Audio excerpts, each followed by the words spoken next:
show that he's the one who put the man there. When we are enjoying during Jonathan time, Okoje is our Minister of Finance. They are getting it right. Everybody is sitting fine. The people come and attack the government. They say they want to do it. Fashola is among. He say government who cannot solve the power issue for 6 months. They put him. Buhari put him there. He failed. He doesn't say anything now. So many things like that. Yeah, 23 before 23. We tell people at Ikeja that these people, I know these people during the government. I was born in Lagos, I was born in Ebutebeta. I know these people. They can't solve your issue. They can't solve someone they doing like this. Yoruba people doing like this. They will kill people. Okay, they want to kill people. They will say some of them. They say they will do. They will see what you are facing. All those are elderly people that are in the village. Some of them they are drinking garri in the morning. They are drinking garri in the afternoon. They are drinking garri in the night. Who is not supposed to be so. So some of elderly people go to Batogu, go to everywhere. There's no road, there's no light, there's no anything. People that are dying, they are dying there in this Matogu here. But since what did they tell them that time? What did make them know here? Is it that their ear is blocked? They know they see. Some people told that. Some people say that it's their Yoruba culture. They like suffering. Their life suffering. The last suffering. So yes. Say that their own. Yes, their last suffering. But why are they complaining now? They are crying now. I didn't know why they are complaining. They can't come at me. They can't come to me because I did put my hand into the bad politics people. They can't come to me because if you believe in God, if you didn't put your hand in the bad polity, you are not going to suffer. The people who put themselves into the bad polity, they are going to suffer for the thing they have already put their hand onto. On the insecurity, with the blame Buhari, they blame say no try. But now people are regretting. I even apologizing to Buhari. Say even try fast. Just 8 months. See how Nigeria does. We need a man who can dictate. Well, number one, who is going to sit in our seat as a president, who can dictate by himself. We don't need assistant. We don't need personal assistant. We need man who can do the job. Number one, who can detect, who can go everywhere to go and monitor what is doing. We don't need people who can sit in Abuja. What Baba is doing, he can't solve. Baba can't solve Nigeria issue. No, Baba can solve Nigeria issue. What unfortunate, but do you think he has the head on his side? No. The man can't do that. The man is old. We don't need this kind of man in our president. We don't need it. Thank you so much. So, do you expect any change from the next 1 year now? No. 1 year, Nigeria, you are going to see a lot of death in the Nigeria road. A lot of crisis in Nigeria road. Because how are you coping, sir? Thank God you speak out. I'm into chemical. Dry cleaning. But since beginning of this January, we find it very difficult to wash, to do everything. We are digging garri in the morning, groundnut. We are digging groundnut 100 naira, garri 100 naira in the morning, garri 100 naira, groundnut 100 naira. You can't eat it. There's no food. You can't eat. There's no food. Everything is changed totally. We are into total mess. And how long will people continue with that and survive? I can't say because I didn't see this present government is going to do anything. There's not going to. This present government can't make a change because we are into one chance already. Oh no! What a shame. Thank you so much for your submission. Your name, sir? My name is Ayo Imole. So we are very hopeful. So long as we have security, and we make sure that INEC assures us that our candidate and our voters will not be intimidated, and that they will not be barred from actually taking part in the election. So if that's in place, if INEC does what it's supposed to do and the security forces do what they're supposed to do, we should have a very good outturn and result for this election. Okay, thank you so much, sir, for setting the tone of this conversation. Now, we're seeing this by-election as a three-horse race between APC, PDP, and a Labour Party. So I want to ask what strategies the PDP has in place to stand out and appeal to voters amidst this competitive landscape. You've also touched on security in itself. I wonder if outside of the provisions that INEC is making for these elections, if PDP in itself plans to make sure that its candidates are secure and also standing out from others in this crowded field of, I guess, fellow people that are trying to win this seat as well. Well, in Surulere, the Labour Party is essentially an extension of the PDP. And we are hopeful that our members who voted Labour in the last general election will come back to the PDP family and vote with the PDP candidate.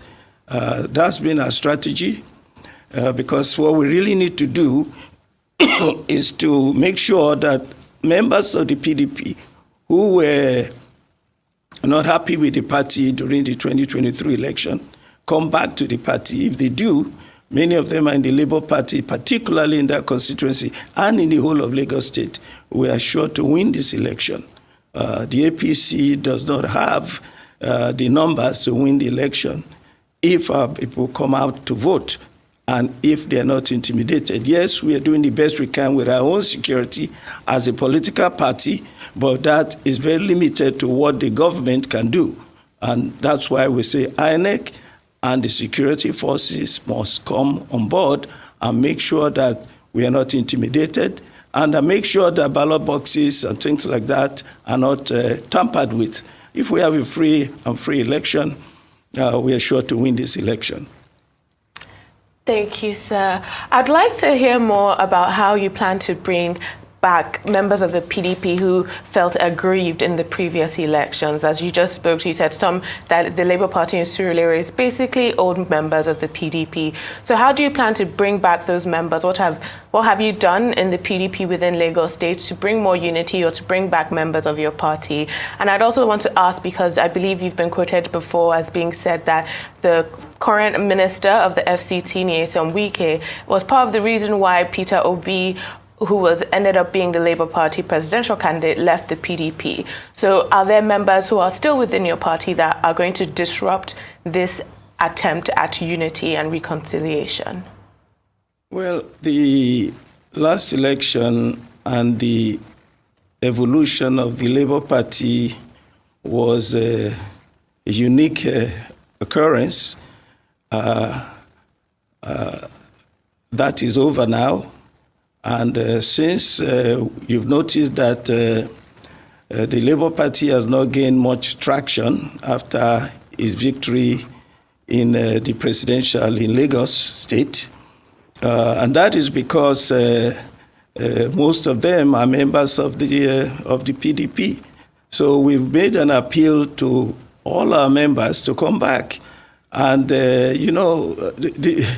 the governorship election, for instance, in Lagos State in 2023 was a lot of it had to do with both sentiments and intimidation.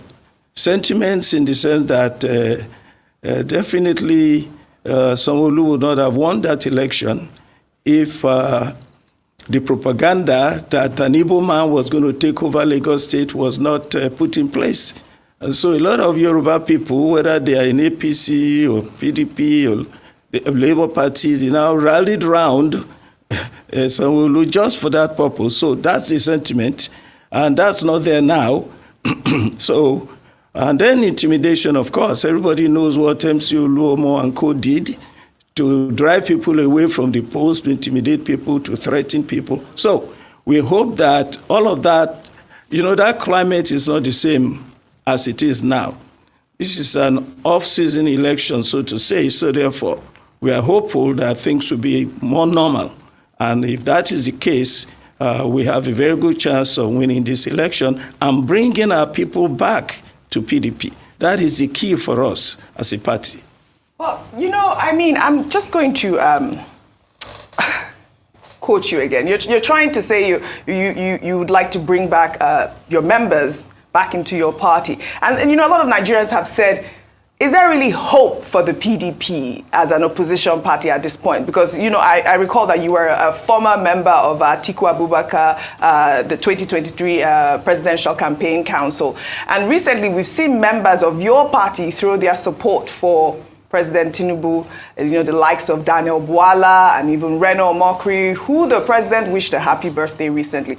Not to talk of the fracas in Rivers State between the state's governor and FCT Minister Nyesom Wike. Many have said, you know, they have lost hope in the leadership of your party. Is there still hope for the PDP as the main opposition party in Nigeria? The impression that the PDP is not a formidable political party comes out of the fact that PDP was so dominant for so many years in Nigeria. We were the only party really that won every election for about 16 years. And so people expect us to be as big and as strong as we were. But the fact of the matter is, as we stand now, PDP is still a very formidable party. PDP is not as strong as it used to be, but for goodness sake, we have 13 or 14 governors.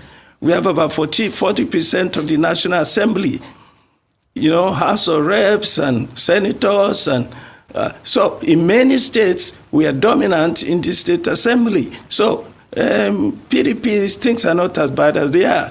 When you talk about people like Bwala, so Bwala was never really a member of the party. Bwala said all the time that he was in PDP and because of Atiku. Now, if you are in a party because of one person, then you don't have any principles. Well, whatever it is. Look, this same Bwala was with me conversing for Tinubu on the 12th of July on a TV station like yours. And I was in the studio campaigning for Atiku.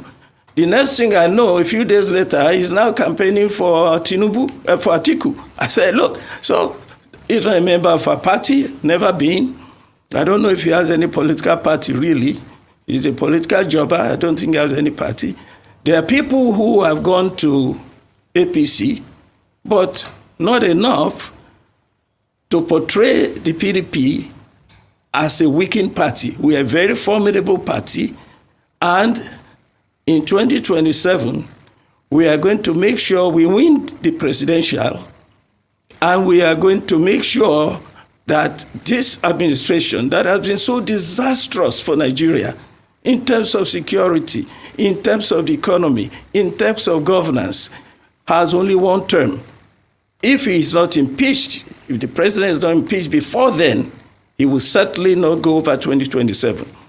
The PDP is a formidable party, and the PDP can only grow.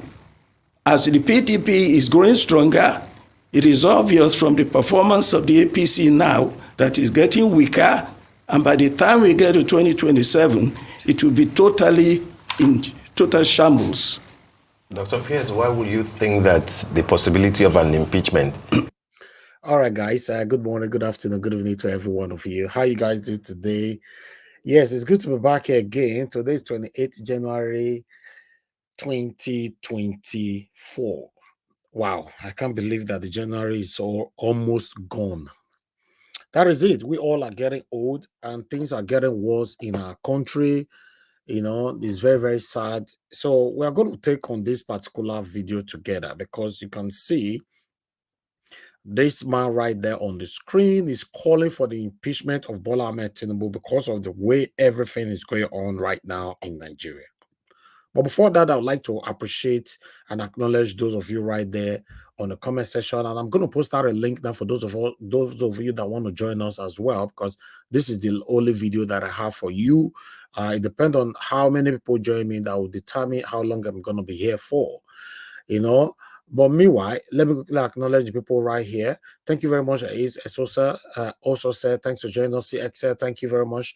Good evening to every one of you. Mother of all, Mommy Diaspora, good evening to you, Mommy. Thank you very much for all you do. Thank you very much, Fortress. I can see you. right there. Bright Strasser, thanks for joining us. Rosalind Obano Ruin says, good to hear from you. Good evening to you, madam. Thanks for joining us. You see Andrew, thank you. Victory all the way. Amaka E, thank you very much.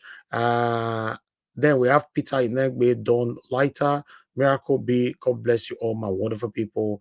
Adelaja Ogumbi, thank you very much. Mr. Johnson, Emmanuel, thank you, my wonderful people. Jack Obedient right there with us as well. Amaka 4JB, thank you very much, madam. Good evening to you. Then we have Maratu Sabi in the building, beauty lady with us as well. Sagbofo Kongai, thank you, my wonderful people. Peggy Modi in the building, thank you very much. Good evening to you. Madam Patricia Takmujimi, good evening to you, madam. Thanks very much for all you do. Lucy Eno, I can see you right there, and many others right there. Adola Wash, thanks for joining us. Good evening to you. I appreciate you all, my wonderful people. Promise to be there in the building with us as well. Then we have Olga. Olga is with us in the building. Good evening to you. I appreciate you. Abu Azi, good evening to you, sir. Thanks for joining us. I appreciate you always. Thank you very much, Oye. Thank you. We can see you right there. And I can see Osara Daddy in the building. Good to hear from you, sir. Good evening to you. Then we can see CXL right there. Monday Blessing and Big Oye with us as well. Martina Obasi TV in the building today. Good evening to you, madam. Thanks for all you do. Obvious Peters, Washington Omorige in the building. Wow, see everybody just there around today. What did they happen? Ogil Sarabo, thank you very much. And many others right there that is coming on later on. Yes, as when I say the situation what we did for Nigeria, it don't be as it gets. They call on the impeachment of Bola Ahmed Tinubu, because if not, you know, everything is going to continue to get worse. In fact, this man went on by saying that Tinubu doesn't know what he's doing. The National Assembly needs to impeach him now. But unfortunately, which of the National Assembly they are calling to impeach Bola Ahmed Tinubu, I'm not sure. Maybe my panelists might be able to take me through on that later on. Then we have another breaking news that happens today. Oh, God. This one, sweet my belly. Eh? When I see this one this evening, I was like, what? Niger, Mali, Burkina Faso exit ECOWAS. They don't come on. These guys, Kai. I wish they would get this kind of mind for Nigeria. Nigeria people, the matter with your day, with your talk. See what they sub for other African countries and see what they sub for our own country. You know, they don't come up for ECOWAS with immediate velocity. But meanwhile, let me finish with this video, then we'll come back to these other articles. Thank you very much, my people. I appreciate every one of you right there. As the PDP is growing stronger, it is obvious from the performance of the APC now that it's getting weaker, and by the time we get to 2027, it will be totally in total shambles. Dr. Pearse, why would you think that the possibility of an impeachment exists at all for the president before 2027? Well, I have to be hopeful that the National Assembly members will do what is right for Nigeria. And what is right for Nigeria is that this administration cannot stand. The rate of insecurity, the rate at which the economy is going, all the policies that this president is taking. You know, the president we have is not the man that we all thought he was. This is not Bola Ahmed Tinubu of 10, 15 years ago. This man is gone senile. He doesn't know what he's doing. He's destroyed the economy and the whole country is going down. If you don't see that, you see, the National Assembly is the key. I know it's a tall order to expect them to impeach him, but for the sake of survival of this country, this man must either go or we have a review of the 1999 Constitution. The National Assembly has a lot to think about for the sake of Nigeria. They don't go there just because they're in a political party. They're not representing a party when they go there. They're representing the people, the interest of the people. If they take the interest of the people to heart, they will think about either putting this guy in order or getting him impeached. Impeached because it seems to me all his appointments are personal appointments. They're not helping the country. He himself doesn't know what he's doing. The economy is gone. Now, the dollar to the naira is, I think, 1,400. The cost of petrol, companies are folding up, unemployment is up. The country is in serious trouble. Something drastic must happen. That's never happened before. We never impeached the president before. I don't think. This will be the first time. Because this is the first time we're having the kind of disastrous administration in the history of Nigeria. You think sorry, just one more moment, Shaitan. Just a follow-up on that, Dr. Pearse. You think that the state of the economy constitutes an impeachable offense on the president? And then you use a strong word that only a medical personnel can probably, validate as senility. But this is an allegation that many in the opposition, like your good self, have used while he was campaigning. But here we are, almost 8 months after winning the election. The president is agile. His speech is a lot better, but you are still accusing him of being senile. How can you prove that grave allegation? I cannot prove it, but this is my observation. And if you go into the public sphere, you will find that a lot of people believe in the same thing. We are talking about making appointments that don't make any sense. We are talking about allegations against people he has put in office. Look, you said he won the election, but look, I say INEC gave him the election. He didn't win any election. 31% of the votes were cast and INEC declared somebody winner. That election should have been redone totally. Nobody won that election. INEC gave it to Tinubu, and now we are finding that the man in the seat does not deserve to be there, is not qualified, is not doing his job. The first pronouncement he made on the day he was inaugurated was to take away fuel subsidy. Everybody, Economics 101, you know that oil fuels the economy because it fuels transportation, it fuels industries. When you do that, and nobody told him to remove fuel subsidy by itself, you don't do things piecemeal like a child. He was supposed to confront the corruption in the oil industry, as well as then consider removing the fuel subsidy when you have tackled the corruption in the industry. But he just removed fuel subsidy. And we told him, if you don't, Sanusi, former Emir of Kano, did a video recently, similar to what people like myself have said from the beginning. Go to NNPC. If 90% of our foreign revenue is generated from NNPC, and there's no money in the country, then go to NNPC, find out what's happening there. The president doesn't want to go there. Why?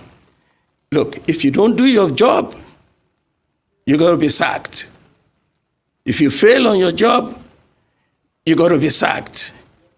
Now we give him up to a year. After 1 year, if things go on like this, he needs to go. I know he won't go peacefully. Now it's left to the National Assembly. The people who represent the masses of Nigerians to tell him, you're not able to do this job. And that's why I say senility. Maybe that's not the right word.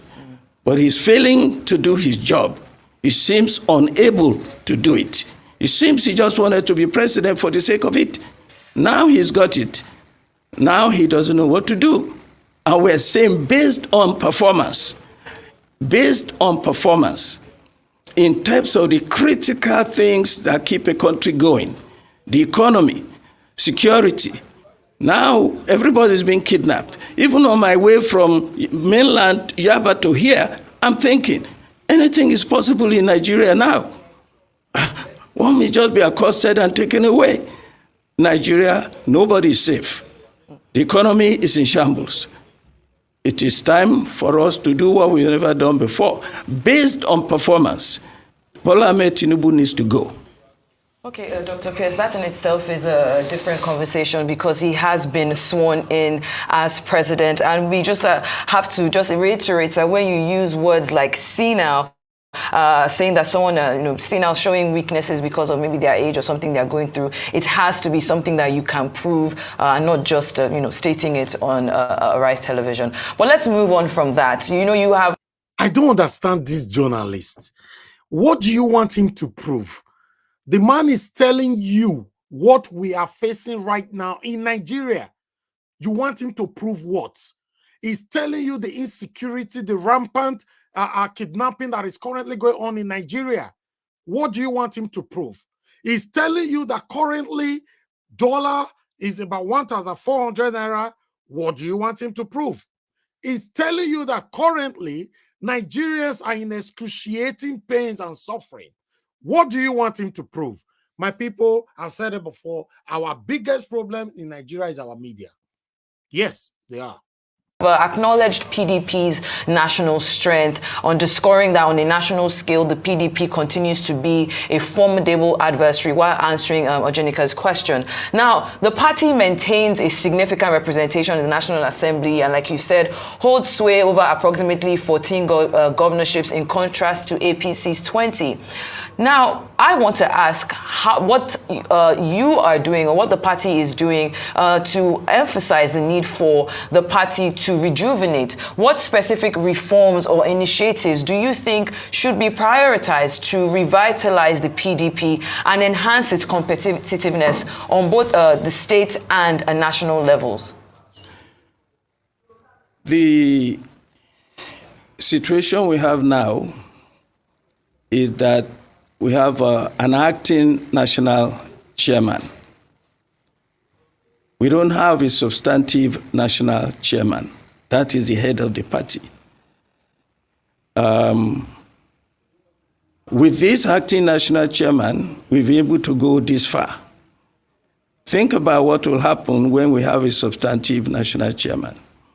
And we are hoping that the next midterm Congress will give us an opportunity to elect a substantive national chairman who will complete the term of Dr. Ayu, who has, I believe, been expelled or suspended from the party, who is no longer the chairman.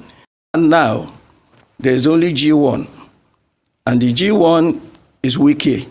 So he's on his own. The other four are not really with him. Maybe Autumn is with him. I'm not sure. But I'm pretty sure that Pearse, Ugwanyi, and Makinde are not on the same page. These gentlemen are full members of the PDP now. The quarrel was with Atiku. That's over now. Now they are members of the PDP. They are leaders. And once they come back to the fold, as they have done, we are stronger and we are united and we are ready to save Nigeria from the disastrous situation we are in now with this APC administration. All right, Dr. Pearse, you're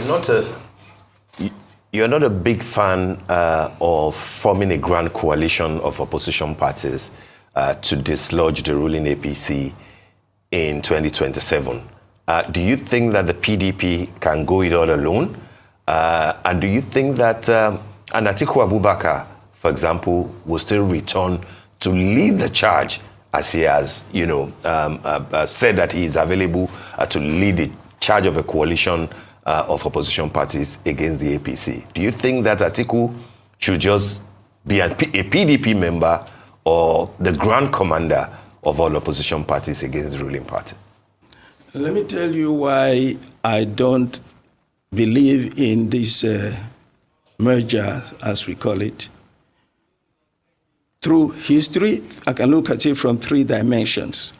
History has shown us that these coalitions never work. In the history of Nigeria, wherever you see them coming together, it always falls apart. I can tell you also from my own experience of working with merger, in the 2019 election, as we prepare for the 2019 election, various parties came together, called them the Coalition of United Political Parties, CUPP. There were about 32 of them. And I was part of it because my leaders in PDP, Professor Jerry Ghana and Professor Adeniran, decided to leave the party because of problems at the time. And I felt that I've been a spokesperson for Professor Adeniran, who was running for national chairman against Secondus at the time. And Secondus, and Wike was Secondus' spokesperson, and I was Professor Adeniran's spokesperson. So when we lost the election to Secondus, we were vigorously pressurized out of the party. And I felt it was necessary for me to go with my leader. So we went to SDP. SDP now formed a coalition with all other parties. There were like 32. When you get to this coalition, every party, no matter how small, some of them, their office is in a cubicle somewhere. Some of them don't even have office address.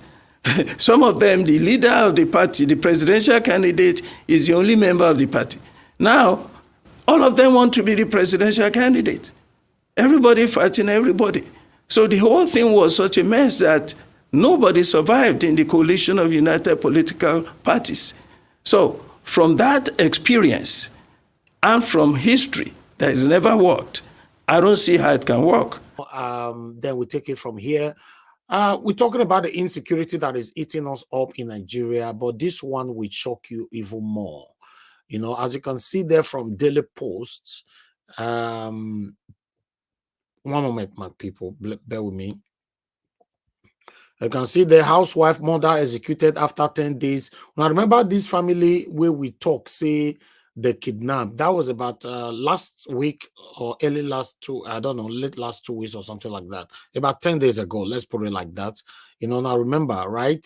You know, say the kidnap police wife, the kidnap, what is it called?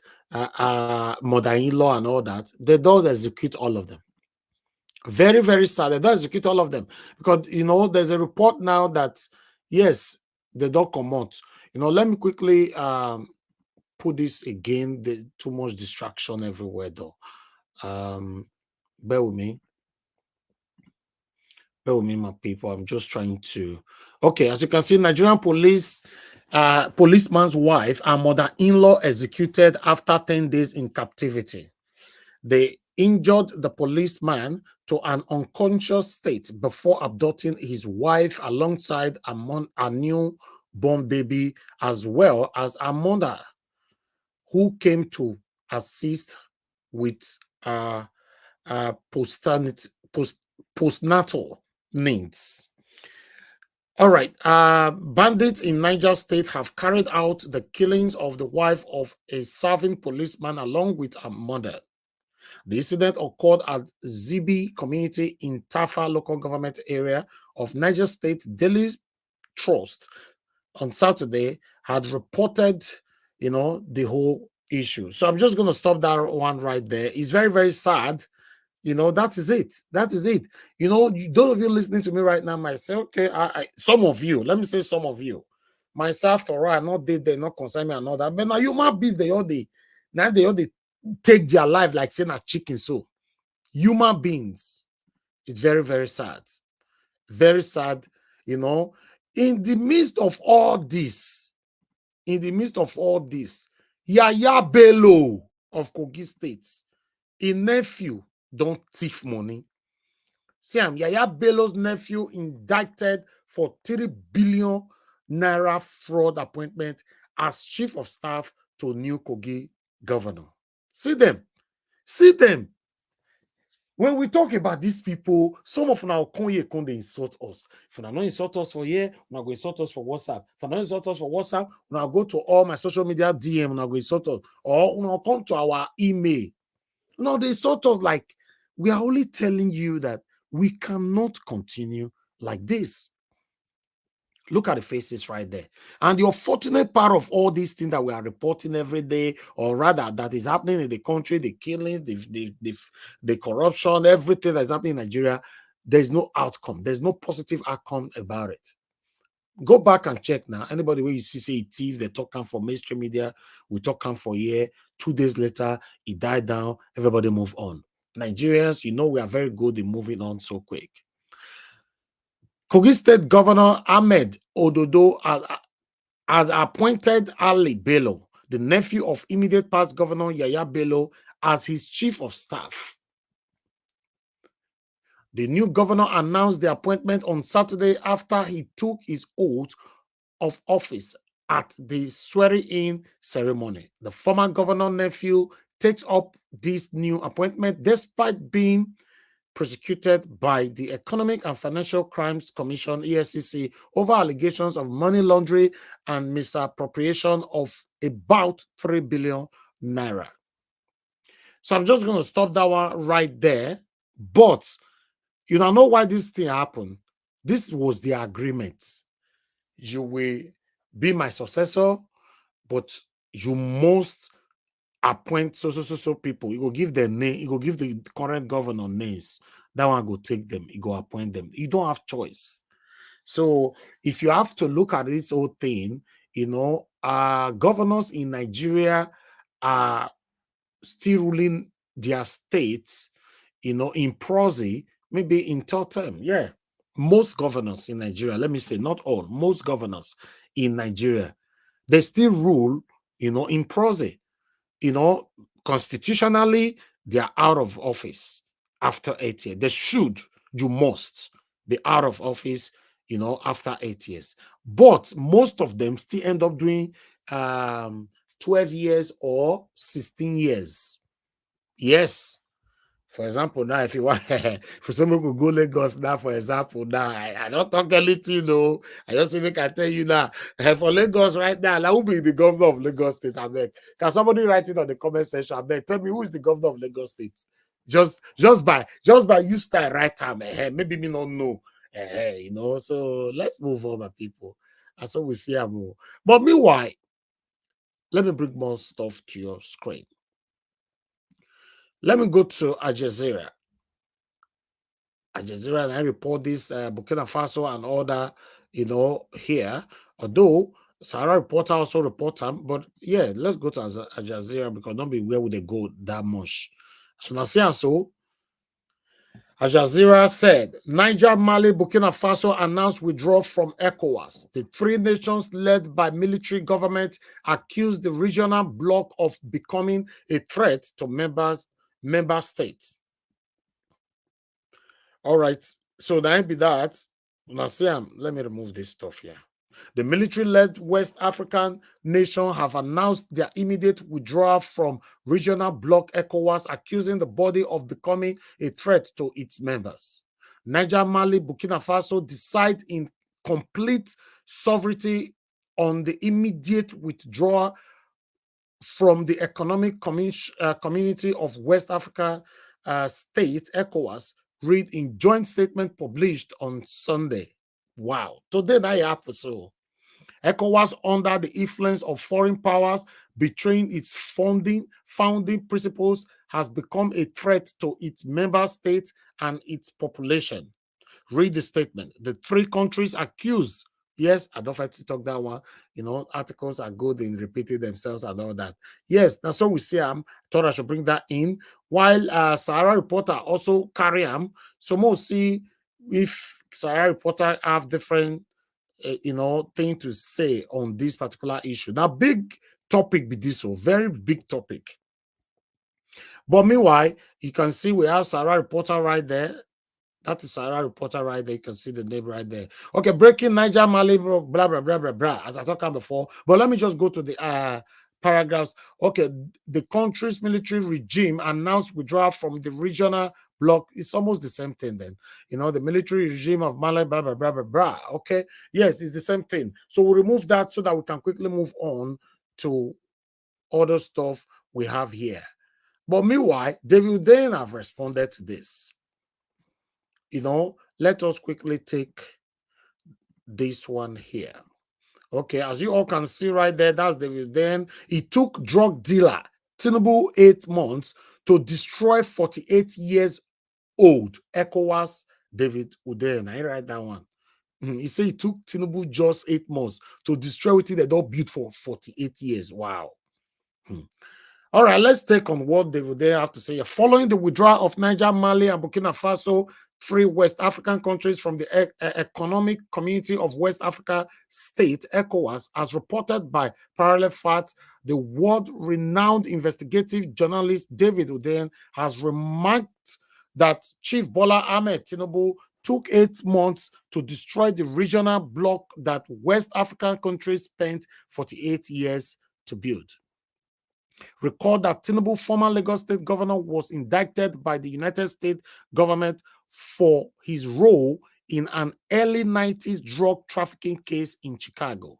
Uden, via Twitter, added that the withdrawal is a vote of no confidence in Nigeria, which is the power behind the economic community. He said, unquote, make we listen to the Uden, unquote, now they talk so. Let it be on record that withdrawing from ECOWAS is a vote of no confidence on Nigeria. The predominant power in ECOWAS and its leader, who is the current ECOWAS chair. It took West Africa 48 years to build ECOWAS. It took a drug dealer just 8 months to destroy it. Congrats. This departure deals significant blow to the stability and cohesion of the West African region, which is already grappling with numerous challenges such as COVID-19 pandemic, climate change, poverty, and migration. ECOWAS, established in 1975 and comprising 15 member states, aims to foster economic collaboration, political discourse, and security within its membership. It also holds the responsibility to intervene in cases of democratic infringement or human rights violation in the region. Nonetheless, the 3 military regimes have grown increasingly discontented with ECOWAS' perceived bias and intrusive measures. Last year, the withdrawal from the G5 Sahel and international force established to combat Islamist extremists in the area and formed their own coalition named the Alliance of Sahel States, AES. Now, people, now so we see him. That one at David Uden, now he can talk that one. But meanwhile, I think I still have one more. Let me see.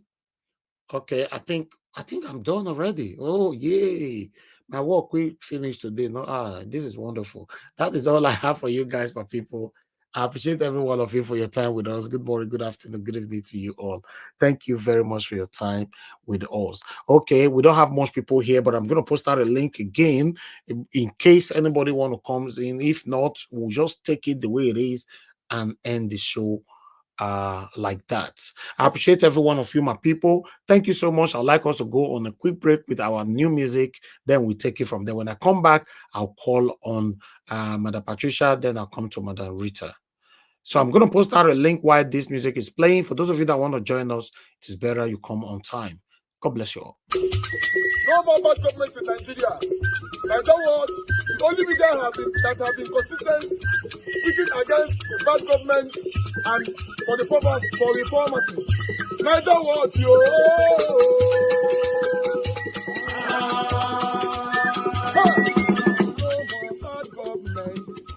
No more bad government. Niger what? No more bad government. Niger what? No more bad government. The only media that have been speaking. No more bad government. The voice of the voiceless. No more bad government.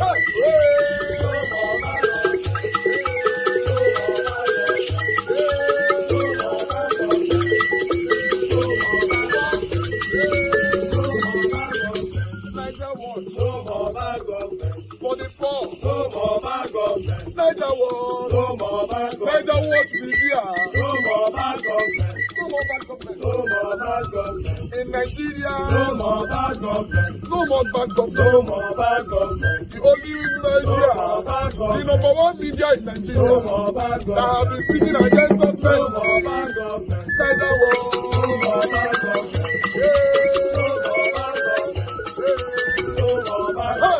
Niger what you. The voice of the voiceless. The voice of the voiceless.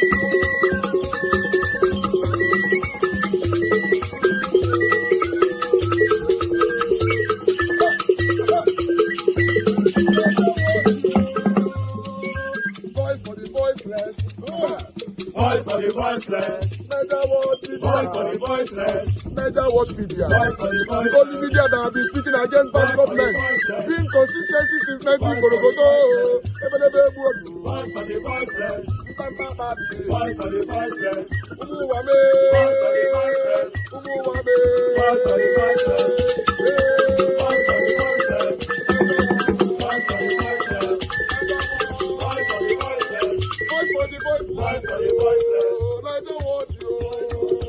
We have been seeing all you guys have been doing, and we recommending to everyone in Nigeria, saying that you guys are the number one. Niger want you.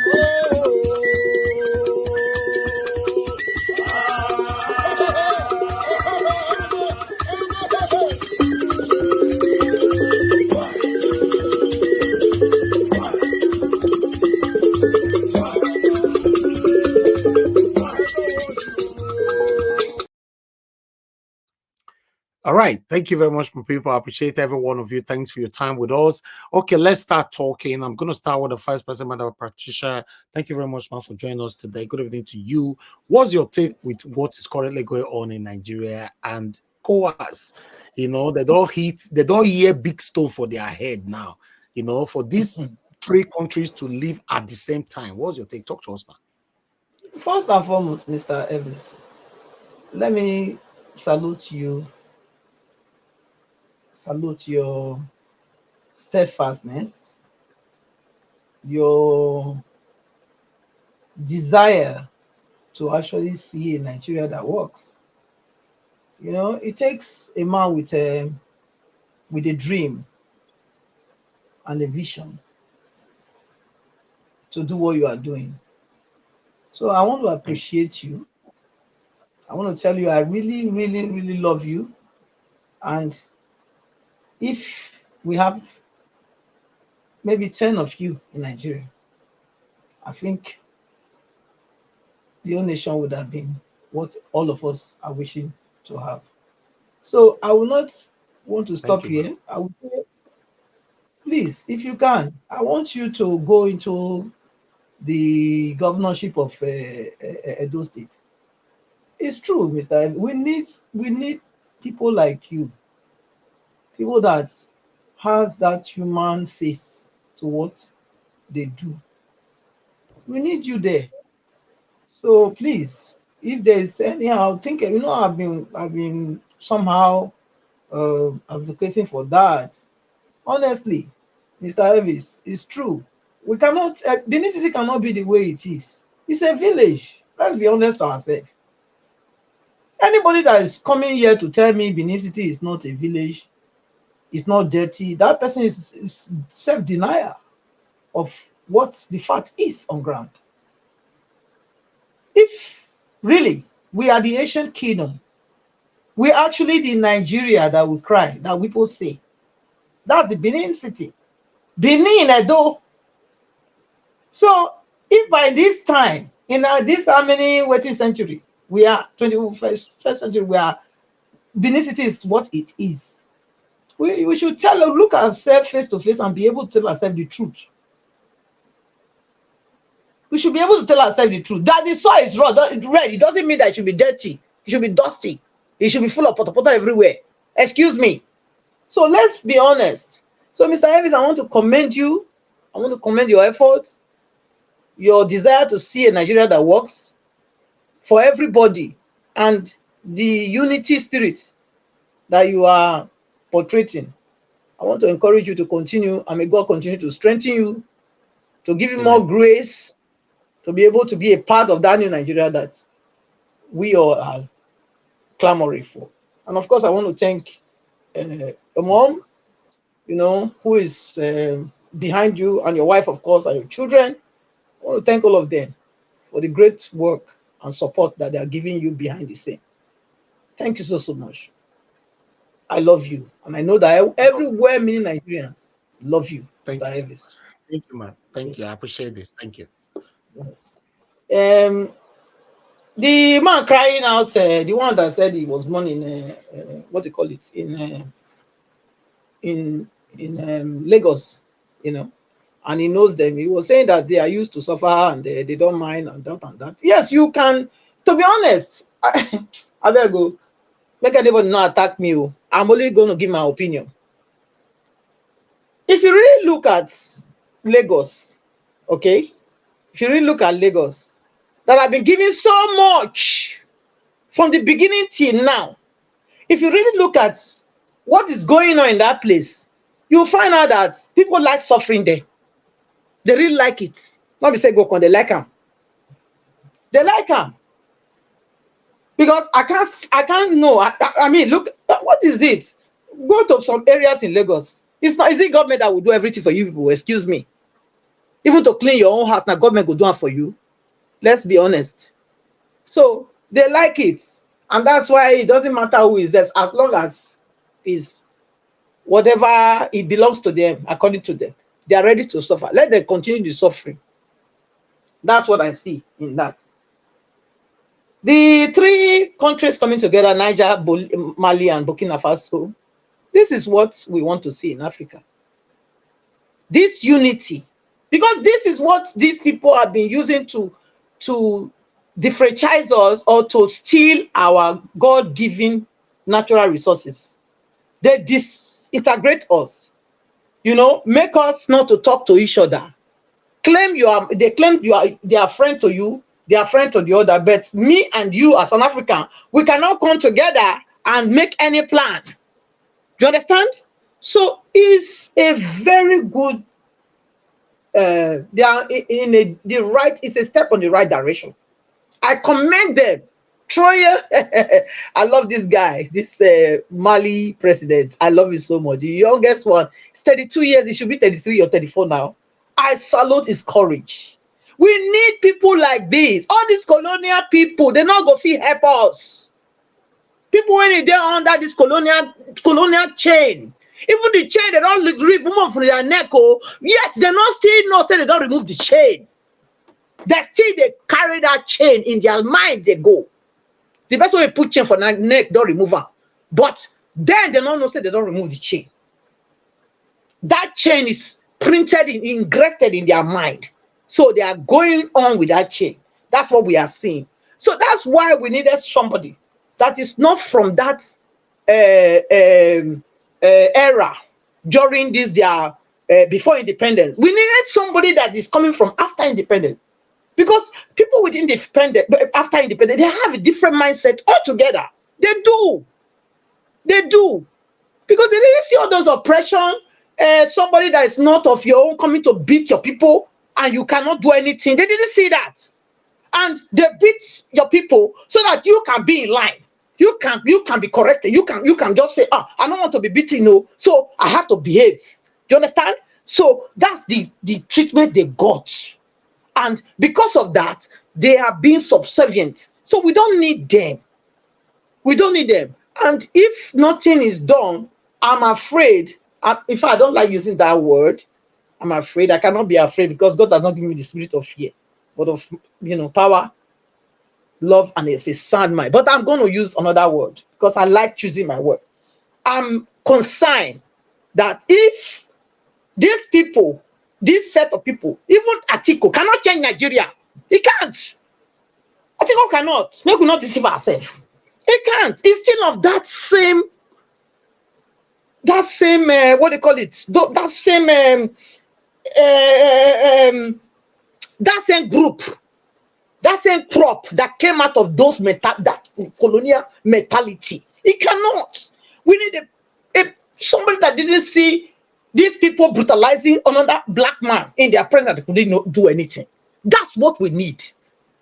That's what we need.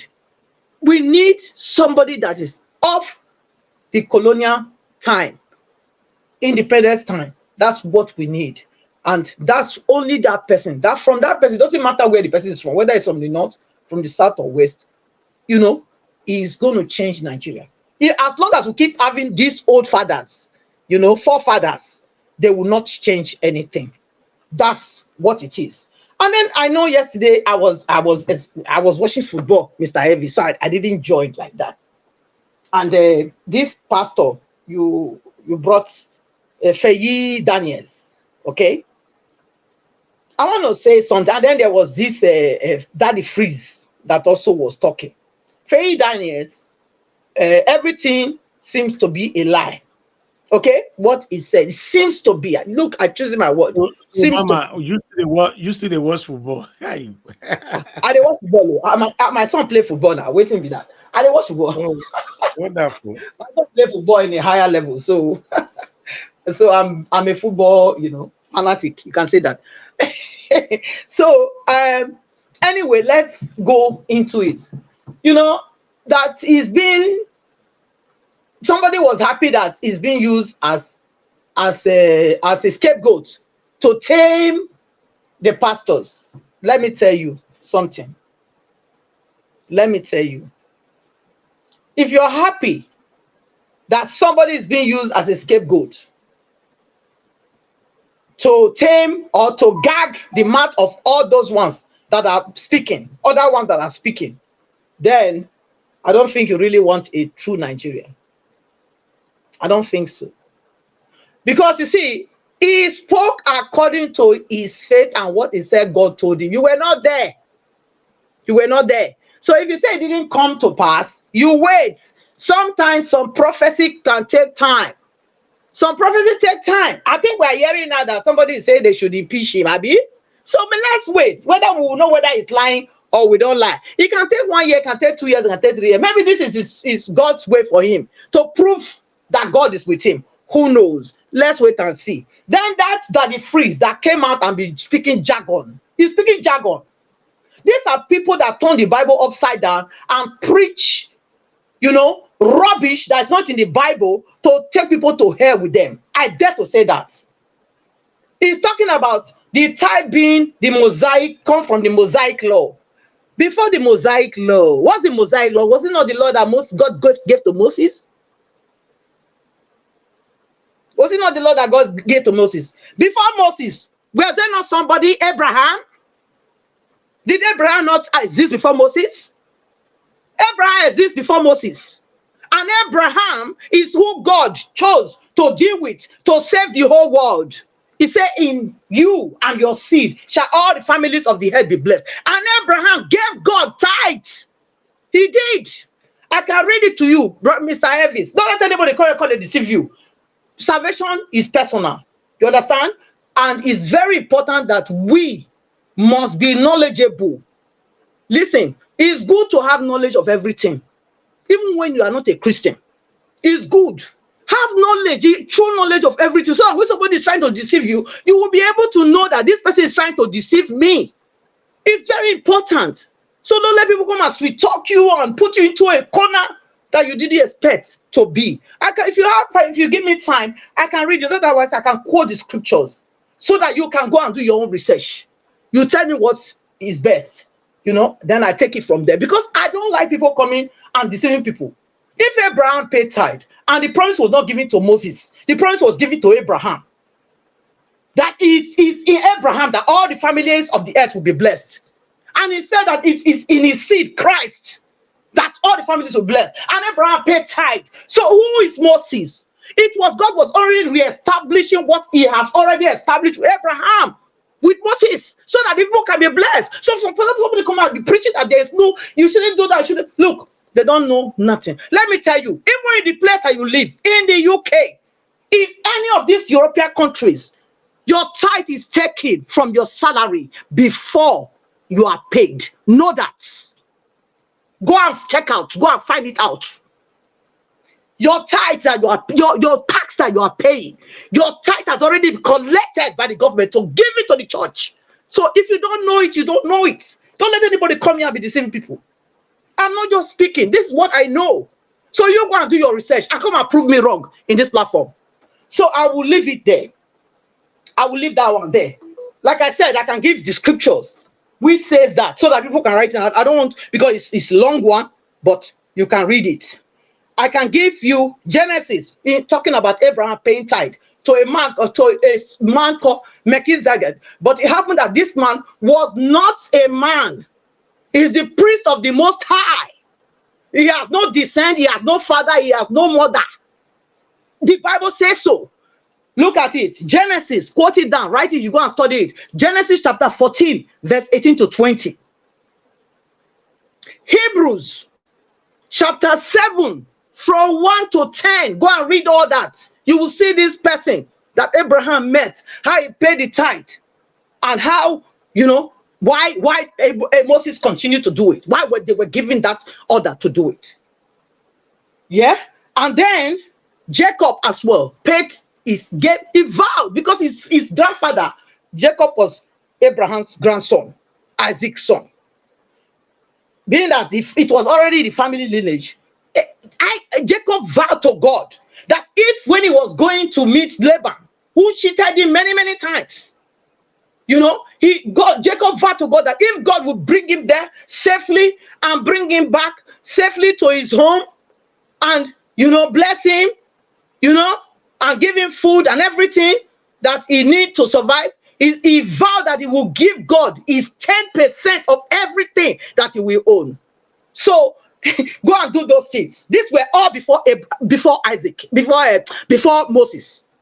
So please, if you want to come, if people want to talk. So, Madam Patricia, you are telling me that the UK government take tithe from my hard-earned money without I'm not aware?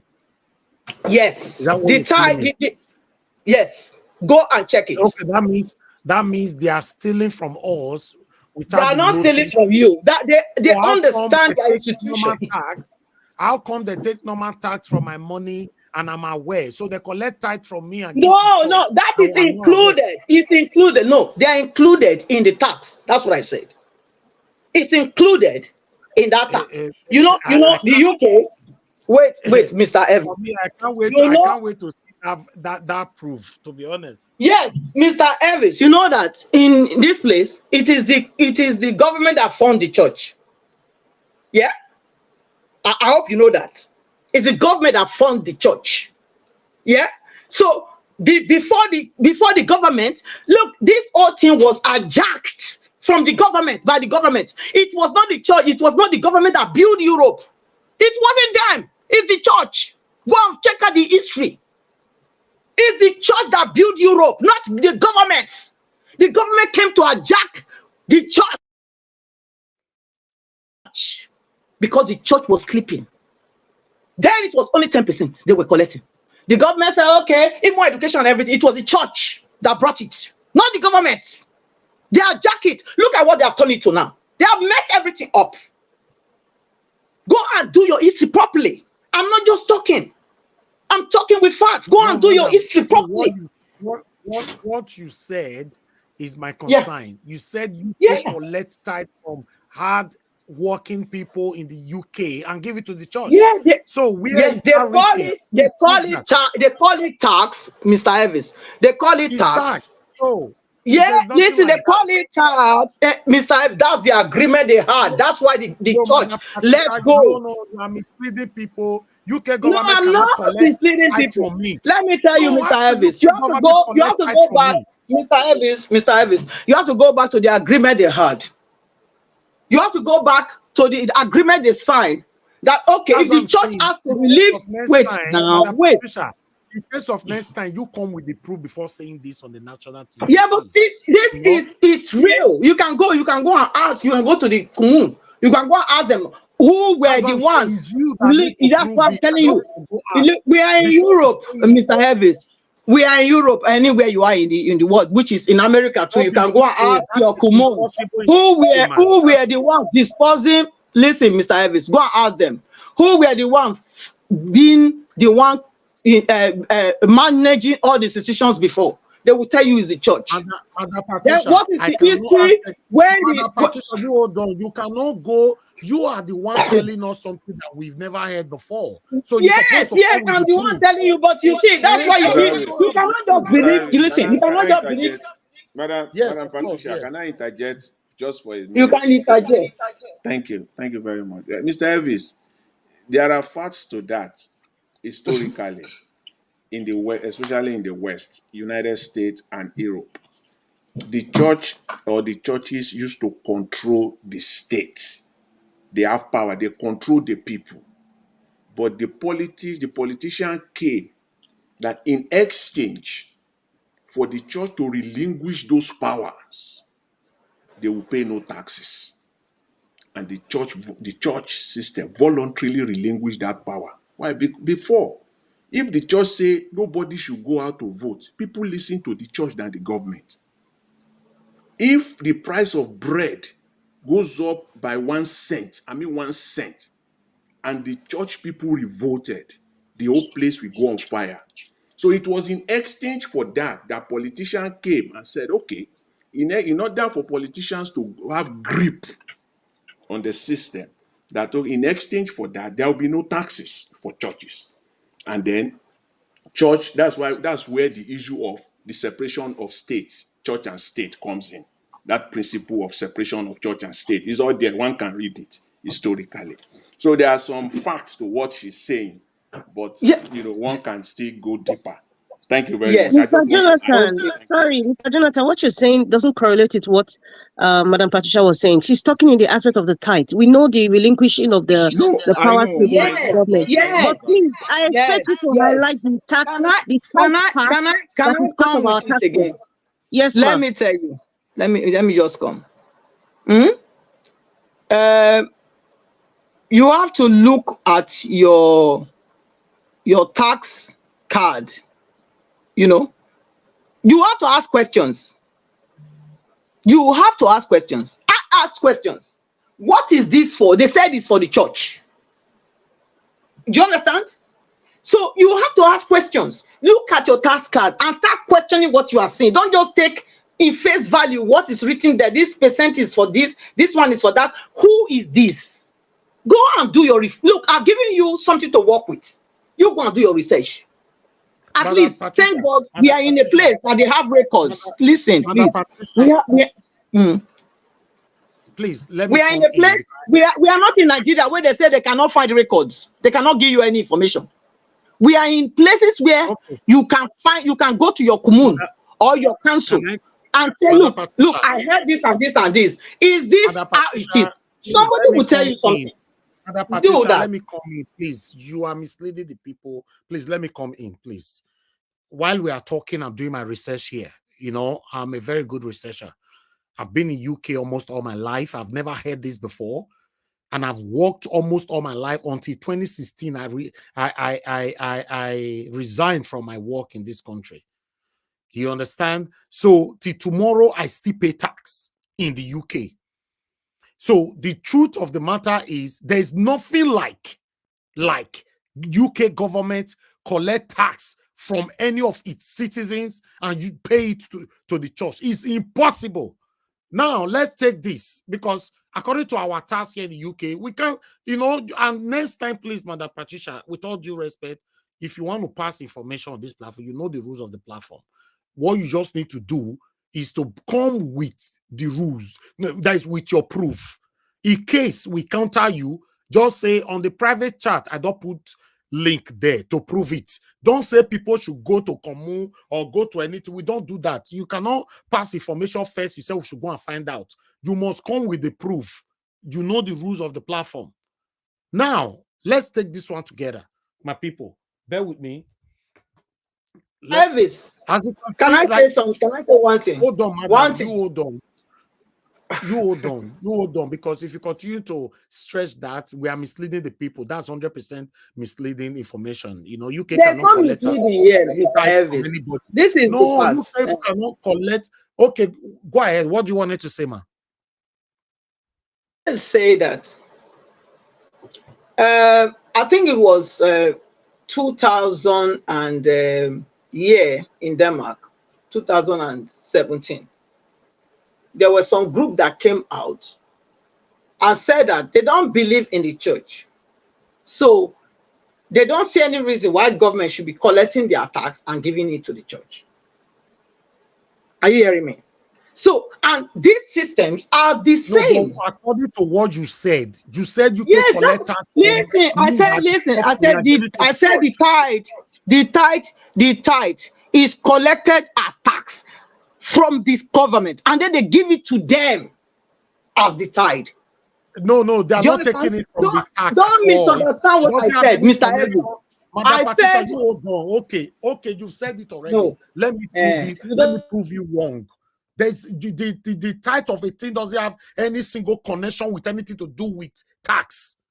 So if UK government is funding and paying salary to pastors in the UK, that's a different thing. They know the purse they're getting that from. But it doesn't have anything to do with tax. The citizens of the United Kingdom doesn't pay anything to do with tithes from their tax. It's not possible. Even before saying that, you should know that can never be possible. According to the article that I have to screenshot it to make it big, because some of you might not be able to see it properly. As you can see here, the money raised from tax goes straight to the UK government, so it can be fund things like roads, schools, healthcare, as well as paying for police officers and even members of parliament. So, in expansion, on this article right here, this article expatiates because while you and before Mr. Jonathan Kisley came in and all that, I was just going through this swiftly. It doesn't have anything to do here. I know what to write to get the accurate research that I'm looking for. There's nothing, it's not even close. There's no business with it at all. There's no connection. There's no affiliation with tax and tithe. It's not possible. If UK government paying the church this thing, paying pastors for salary for any reason, now they know how they pay them. They cannot dare tell its citizens that we are taking tithe from your hard-earned money and pay it to church as tithe. Please, we should say things how it is, not to mislead people here. Mr. Evans, I'm not misleading. I'm going to say you something now. You look at it too. Just look at it. I'm going to send you something now on your WhatsApp. Okay? You look at it. Private chat here, I don't know whether I can because I am not using the same device. So I'm going to send it to you on your WhatsApp. You look at that. Make you see what they try to do. Not be. No, but it's impossible. Anything you want to say. I'm saying what is factual. I'm not just speaking. I'm speaking truth. I'm not just speaking. I've done my research. I know what I'm talking about. Yeah, Mr. Evans. Mr. Evans. Go ahead, Mr. Jonathan. Yeah, please, Madam Patricia, please. Can I go ahead? Go ahead, man. I just told you go ahead now. Okay, thank you. Yeah, I think the issue is that. Yeah, thank you. I think the issue is that there is still no way you can take it out from what I stated earlier, which is the state and church. You can. That is the origin of what Madam Patricia is saying. Was stating earlier. Is the origin is the separation of state and church. That is where this whole thing came from. That is where the church got this right, so to say. Jonathan, let's say it how it is. She said people that pay tax in the UK, they take our tax to pay tithe to churches, that we should go and find out. You should address it like that. Now, why are you beating around, sir? The thing is that the way it is, if you put it the other way around, I think if you put it the other way around, churches are making a lot of money, but they are paying nothing. They are paying nothing in form of taxes. Mr. Jonathan. Yeah. Mr. Jonathan. Some years back, the same government, Nigerian government, told the churches to pay tax. All these Papa G.O. all fought against it because they don't want to pay tax. Yeah, Mr. Omoshola, you see, that one you mentioned now. They do money laundering. Yeah, what you mentioned now, you see that one, that area that you've just gone into now, that is exactly the button that the Nigerian government is using to grip the churches in Nigeria. It takes only one law, one regulation alone. All of them will bend. Mr. Jonathan. Madam Patricia has been arguing this thing. Okay, they have been paying the tithes to the churches for how many donkey years now? How many projects have these churches done for the communities? Do they have work for them? Majority of their worshippers don't have jobs, but yet they pay tithes. One that is Peter Edu is there. She has just stolen money somewhere now. I brought to church to do Thanksgiving, and yet they still talking that you pay tax. The tax that they are collecting, but Nigerians are not seeing it. But the evidence is private jets. To me, for me, they should pay tax to government. The churches should pay tax to government.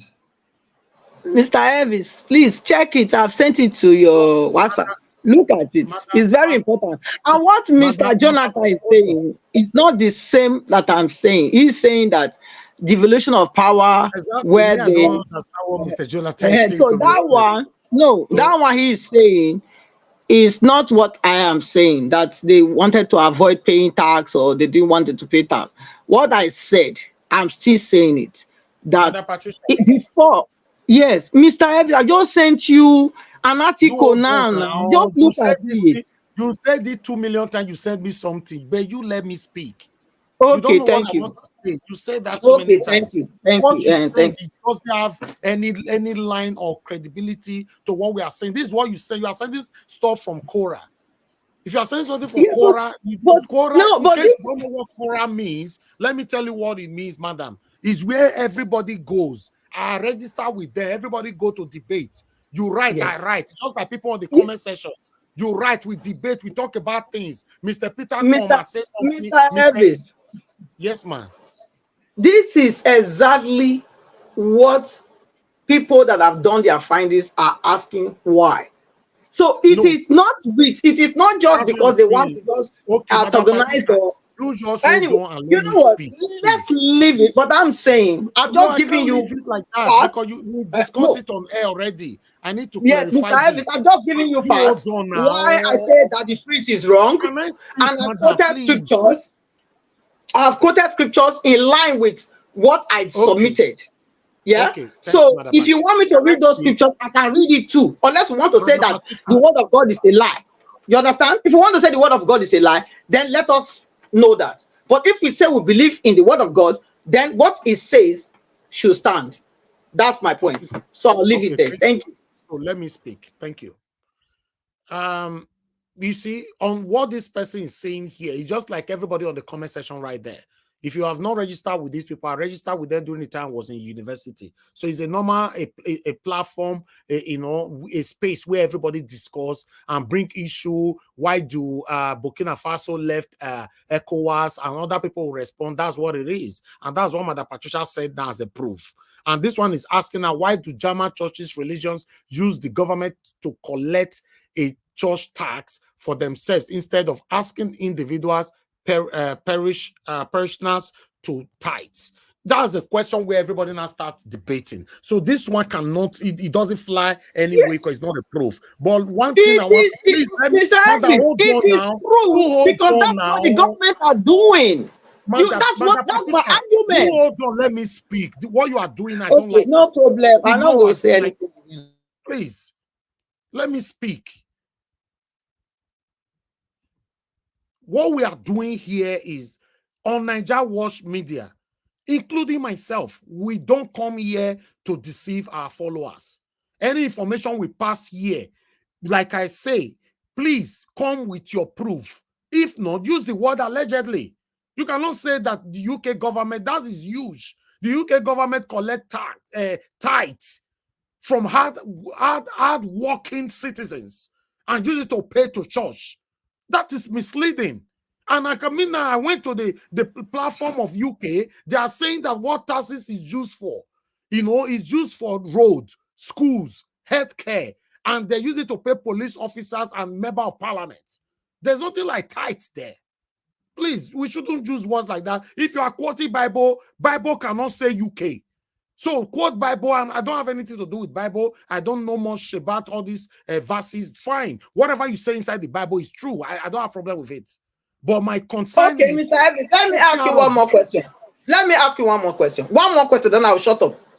Okay, they quoted those ones. That's where you are bringing that one from now. You said they are using to do road. Did they also put there that they're getting there's a percent that give to the monarch from your tax? Did they put that? They don't take our. This is a direct question. Let me speak now. You ask question and we're answering it. Okay, yeah. You don't live in the UK. You can't tell me what is happening in the UK. Talk about where you live. No way. Not in the UK. Everything you want to talk about the UK, I believe I know almost everything. And what I don't know, I can do research within 1 minute. I will know. National insurance number is not our tax they use it paying the UK government, the monarch. So if you don't know, ask me to teach you. They use our national insurance number to pay the monarch. It's not tax. Please, let's say things are erased. The national insurance number, who owns the national insurance number? It's not a tax, madam. Differentiate. I'm asking now, who owns it? What do you mean who owns it? Our Who national owns insurance the national insurance number is individual. It's your number. It's your identification number. No. It's your personal number. Oh God. Why are you? What is all this? Anyway, well, let's leave it. Maybe listen. What I will say. My last word is: can we go just and verify. without you don't interject? Can I just talk without no any single interject? Please. National insurance number abbreviation is called NI. Every person's working in the UK pay national insurance number, pay tax. Why your tax goes for everything they listed here? This is what your tax goes for. It goes for roads, school, healthcare. Then it goes for police officers and member of parliament. Why our national insurance number is included with monarch and every other thing again, council and all that. There's nothing like there's anything to do with affiliation with tithe in this country. Please, if we want to talk about tithe, let's use it to be deceiving the people in Nigeria, not here. Mr. Elvis, who was collecting taxes? You know that in the UK before, it was the monarch that are collecting taxes. What does that got to do with tithe? That's not what we are learning here now. What that got to do is what I want to explain. First of all, that what the UK government is getting now, everything they are getting, and I believe you understand that they are getting taxpayers' money. That it is taxpayers' money that they are using to fund the monarch. So what does that got to do with tithe?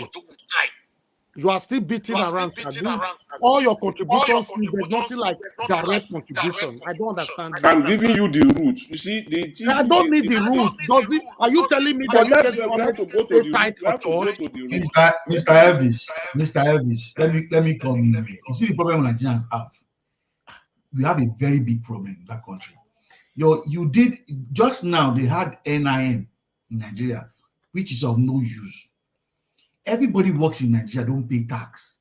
As low as a market woman, you pay to Agbero.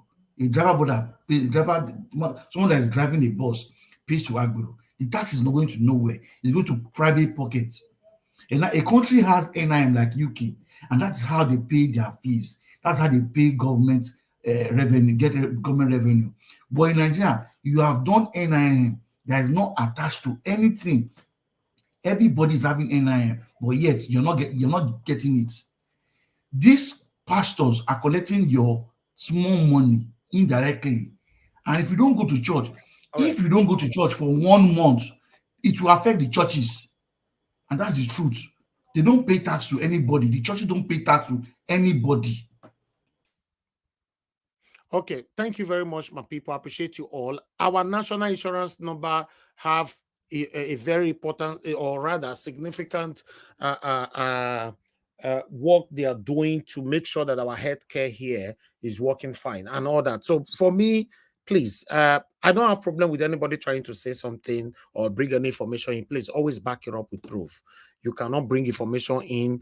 I'm directing this to Madam Patricia and any prospective contributors on this platform.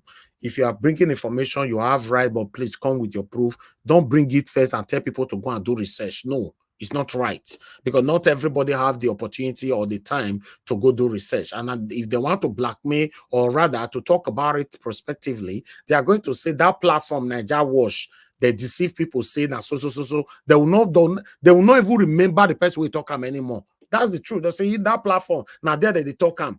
Because I remember when somebody was describing one of the platform the other day, I don't want to mention the name. They said that platform is a tribal bigot platform.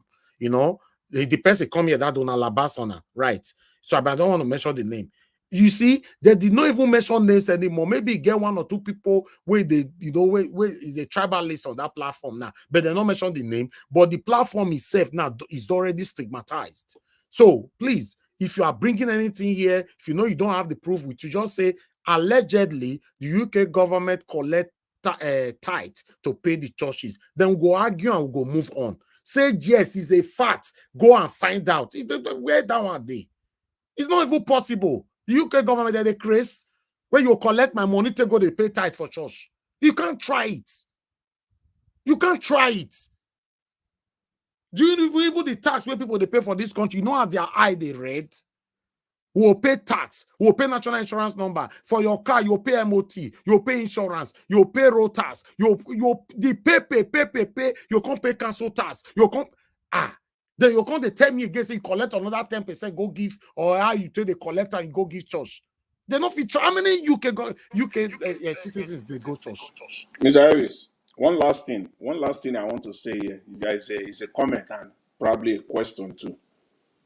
I want to believe that the UK government also give grants to churches. Churches are entitled to grants, aren't they? If they're entitled to grants, is not what we are saying here. It's not that is where is the grant money Yeah, coming but from? that's what I'm saying. That's what they didn't tell you it's right. That's what I'm saying, Mr. Evans. That's what I'm saying. They didn't tell you it's the type, but it's what they give. Oh, please. I don't want to argue anymore. Just leave it. Pastors in the UK are being paid salaries. While pastors in Nigeria, they thief people money. For a year, they pay salary. Then they receive salary. So if you say government are paying their salary, I will understand. That's not a problem. It's understandable. Government pay you salary every month. If your salary is £700, now they collect. If now £600, now they collect every month. Why the work, if the building destroy, insurance cover the building. The shares where they inside the churches, now insurance, now carry on. Not be people money, they do all these things. Now only Nigeria, now they thief people money by fire, by force. And they'll threaten you. If you don't do it, God will punish you. Give bountifully to God if you want to live long. Give bountifully to God if you want to buy house. Give bountifully to God if you want to buy car. Now only Nigeria that they blackmail people like that now. UK government don't do that. They'll never. I trust my government here in the UK, please. I trust them so much. Now only Nigerian government I don't trust. And I've said this so many times here. To collect my money to go to pay tithe, how? What Mr. Jonathan is saying, okay, government is paying the salary of a church, so it's a normal thing. So is that what we are saying now? I'm talking, it's not salary. How many charities? Oh God, this platform don't they become something else. Me or you they talk, nobody want to listen to me, and it's wrong. This is wrong. Even though you are talking, I say I don't understand. Thank you very much for calling in, Mr. I. Please talk to us. 2 minutes. Okay, Mr. Good evening to you, sir. Good evening, Mr. Elvis. This is a public platform. People should be very careful what they bring, because the person that had this thing now might not even stay to the end of this program to see the end of it. They will just take that one and run with it. You see, this tight thing, let it be personal to people. I don't want a situation where people want to think that if you want to get something from God, then if you don't pay tithe, you won't get it. When Elisha healed Naaman, Naaman came back and was bringing gift to give to Elisha, and Elisha said, no. How many of our priests or our Jews these days now will do something to you and you bring one and they say no? Elisha rejected it and told him to go. He didn't take it from him. So let people come here and not think that when you give money to pastor, then you get good things. Your tithe has got nothing to do with you, with what God wants to do for you. Thank you. So seed. Don't sow seed. God does not rely on any of those things to do anything he wants to do for you. So people should be very careful. Tithe. Where did you see it in the New Testament? That's the only Old Testament. All of these GOs have decided to hold with 2 hands because it is a material gain they are getting from it. Did Jesus Christ say anything about tithe? So why are people thinking that if you don't pay tithe, then you perish? Or if you pay tithe, then you get good things? It doesn't have anything to do with what God wants to do for you. Thank you. Thank you. Thank you very much, sir. Thank you. Hello. Yeah, good evening to you. Your name and where you calling us from? Please. Hello. Good evening, Mr. Evans. I'm calling you from Italy. Thank you. Sam. Thank you, Mr. Sam. Thank you, sir. Good evening to you. Talk to us. I want to really talk about my sister who just concluded an issue concerning the taxpayer concerning, but she's not, to me, to my opinion, she's saying what she knows. It's just that people will not understand her better. Like us here in Italy, we know very well that as Catholic here, not Pentecostal, Catholic, they have the power. That power that they have is because they control the full Italy. You understand? When the Pope say this, it is this. You understand? When it comes to this tithing of paying tax on all those issues, there are way government who are here give money to church. Because anything that government gives to church, we see it as tax. That is why people are misunderstanding. But what you are saying, sir, excuse me, sir. There is two different things we are talking about here. If the government is funding church and paying the pastors or giving them so much power, doesn't mean they are collecting tithes from its citizens to pay churches. No. Government can take that as a responsibility. That's not a problem. If government is like Mr. Jonathan is saying that the government, I don't know, there was a word you used earlier on, that the fund grant or something. Grant does not have anything to do with tithe. Anyway, round up, sir. Thank you. Okay, Mr. Alice. What I want to say that tithe is not a force. It's not something that you should, to my opinion, tithe from your heart. If you have anything you want to do, you can do it. Giving, helping somebody, helping the less privileged, to me, is also a task. Whatever you do is a tithe from your heart. You understand? Thank you. So to me, it's not a bad thing. Just that the way Nigerian pastors take tithe, that is why it's generalized that tithe. You understand? Okay. Thank you, sir. Thank you very much. God bless you. Thank you. All right, my people, please, if you see what we are arguing for right now, like I said before, Madam Patricia might be right on her own way. Maybe she did put it right. If she was talking about grant, we know that she's talking about grant. But she's saying, according to her, because thank God the thing recorded, she said the government take a tithe from the people and use it to pay to church. He said, and then she went on by saying, go and verify. That is wrong. Mr. Elvis, I think maybe you should replay what I said. Maybe you didn't hear me properly. What I said is that they collect the tax, from the people and then pay the 10% to the church. That's what I said. But there's they don't tell you, like they don't listen, Mr. Elvis, please. They don't tell you you are giving it, you are paying your tithe to the church. It's your but you tax. Are still wrong. The UK government don't pay any 10%. Yeah, but like that is what they do. They can call it grant. Listen, you have to go to the document. They can call it grant to you. Even the grant that you are talking about, Patricia, they can call it grant to you. There's no 10% attached to it. Please, you are still saying, you are still misleading people again now. Mr. Evans, that's what they do. Not be say anything. I know they lie. You understand? I know they lie. They call it grant, whatever they want to call it, but it is 10%. That's my point. Where you talk about your country. You don't talk about UK where you know they, man. Please, because everything here, I think I know much about it. Madam Martina Ambassador TV, thank you very much for calling in. Good evening to you, man. Please talk to us. Thank you, Mr. Elvis. Good evening. Thank you, man. Thank you. Talk to us. Good evening, sir. God bless you for everything that you do. Please, I just want to say something. Probably the way Madam Patricia put it, exactly, that the government is taking money from people and paying tithes. Probably that's what didn't go down well with you. But one thing I want to say is that government fund churches in the UK. I agree. That is why they call it charity organization. Yes, I agree. Before you come to church in the UK, you have a charity number. And they pay pastor salaries. They fund it. That's the basic thing. So whatever the church now do with the money is left for the church. But UK fund the church. Like churches now in the UK, there are churches that people go to seek help. Exactly. That help is coming from government. Exactly. Like my church in the UK is called self-fund charity. We don't collect money from the government. We pay to the government.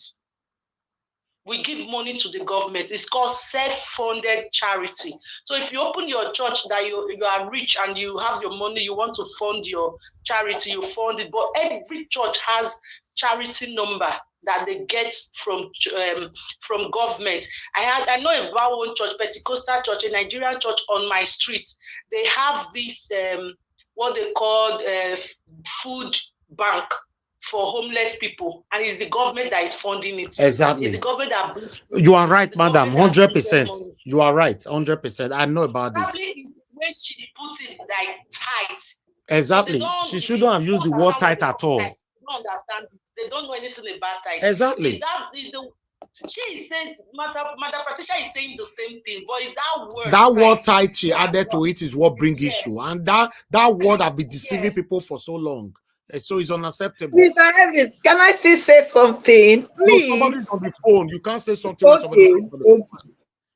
You know? Yeah, that is what I wanted to just help us point out, that churches in the UK, where we are, the government is the one funding it. We cannot say this is how much. Tithe has a percentage. Okay. For this one that the government is doing, there's no percentage. So Thank we should just understand it's not like tithe or tax. Okay. It's funding. God bless you, man. Thank you very much for calling in. I appreciate that. You know, and lastly, I'd like to quickly say this as well. This just past December, which happened every year though, but I just want to use this one as an example.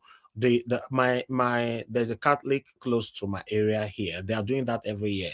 They share 100 pounds to every church members. They give them food, they give them clothes for those people that need it.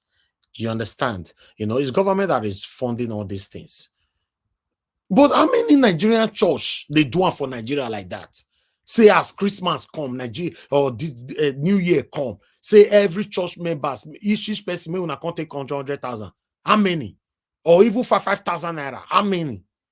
We should say things are reasonable. Sometimes when we do comparison, you know, abroad and all that, it becomes a problem. Let's just say it how it is. Because those kind of comparison brings problem. When you know that nothing is working, we'll be saying, Nigerian pastor threatened you. I'm sorry. I have to say it how I read. They threaten you with verses. If you don't give bountifully to God, you will suffer. If you are sick, they'll say because you have not sown a better seed. That's why you are sick. If you sow a better seed, you will not be sick. If you are having problem, go and sow seed to God so that God will bless you. They use the whole Bible of a thing to turn everybody to mumu. In the UK, how many people they remember to pray? Everything is working. The system is working. Everything is blessed. Whereas our country will be pray 29 times per day. Look where we are today. A police wife and the newborn baby and the mother-in-law that were kidnapped just 10 days ago have been executed today.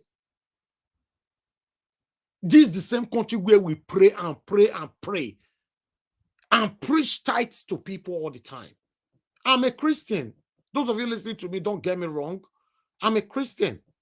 I was the head of a cell meeting and I was the head of usher in Christ Embassy for years. But it's just like the same thing we are doing here. I'm fighting for a better Nigeria. I'm not waiting for any politician to give me money or anything. I've been approached so many times.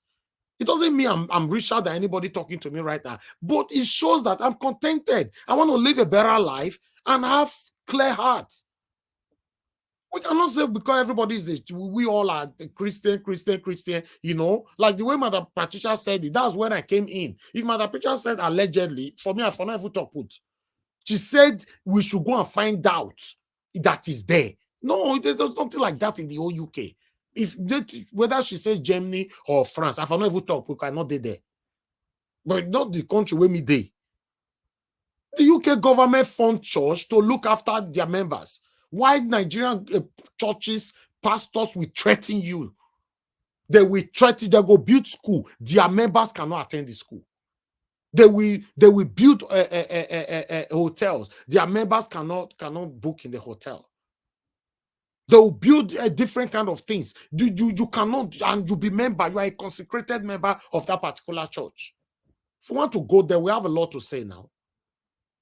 They are oppressors. They are oppressing their members, man. Yes. No, I agree with you in that regard. I'm not saying that people must be forced to pay it. It's according to your faith. I believe that it's according to your faith. Anything you do with your Christianity is according to your faith. For Nigeria, all I was trying to say, they'll threaten you with verses. No. I'm not. I disagree with that. I don't consent to such. What I was trying to debunk was the fact that he said it was a Mosaic law. That was what I was trying to say. No, it started from Abraham, and Abraham existed before Moses. So that's my point. Do you understand? I'm not for those people that use tithe to threaten people that if you don't pay your tithe, you will go to hell. I don't believe in that. Do you understand? Anyway, my relationship with my God is between me and him. No, you are different. Well, you know that there are so many pastors that threaten people with verses. Yeah. I don't. No, I don't support that. I don't subscribe to such. I don't. Well, let's move on anyway. Let me pick this call quickly. Hello, good evening to you. Your name and where you calling us from? Hello, you are not talking. Hello, good evening, sir. Mr. Niger Watch, Mr. Evans. Thank you, sir, for calling in. Good evening to you. Please talk to us. I'm calling from UK. I'm calling from London. I always follow your program. I'm your one of your fans. So, regarding the issue of tithe, our sister spoke about. I think using the word tithe, I don't think is in our day and age. I don't think it correlates with the present system, the way the system operates in the UK. I don't think that word tithe should be the right word to use. But to the best of my knowledge, every church, like our sister previously said, they have charity number and they are being funded. And I'm aware of that. By the government. Yes. Yeah. Yes, everybody knows that. But the question I'm asking, whether it's 1 penny or 1p, the question I'm asking, the money the government uses into funding, where is it coming from? Is it taxpayers' money? Me, I don't know. I'm not part of it. Because as far as I'm concerned, because it's a ridiculous thing. So, as far as I'm concerned, every penny or money UK government has, I think it's funded by taxpayers' money, if I'm correct. But Mr. Evis, it's not part of it. We have it on screen, and there's nothing like churches or religion there. No, what I'm saying is, yes, churches may not be included on the official listing. But what I'm saying, there are many things that UK government does with money that you will not see on the screen. And then, anyway, let's move on, sir. Like you said. Thank you. Yeah. So, the point I'm making is there are thousands of things they do. Okay. That they don't officially enlist it in what the taxpayers' money does. Okay. Thank you. You understand? Thank you, sir. So in that case, what I'm saying, I'm saying that the money they use to fund these churches automatically should be taxpayers' money. Okay, it's thank you. Benefit. Okay. We agree that benefit, people receive benefit.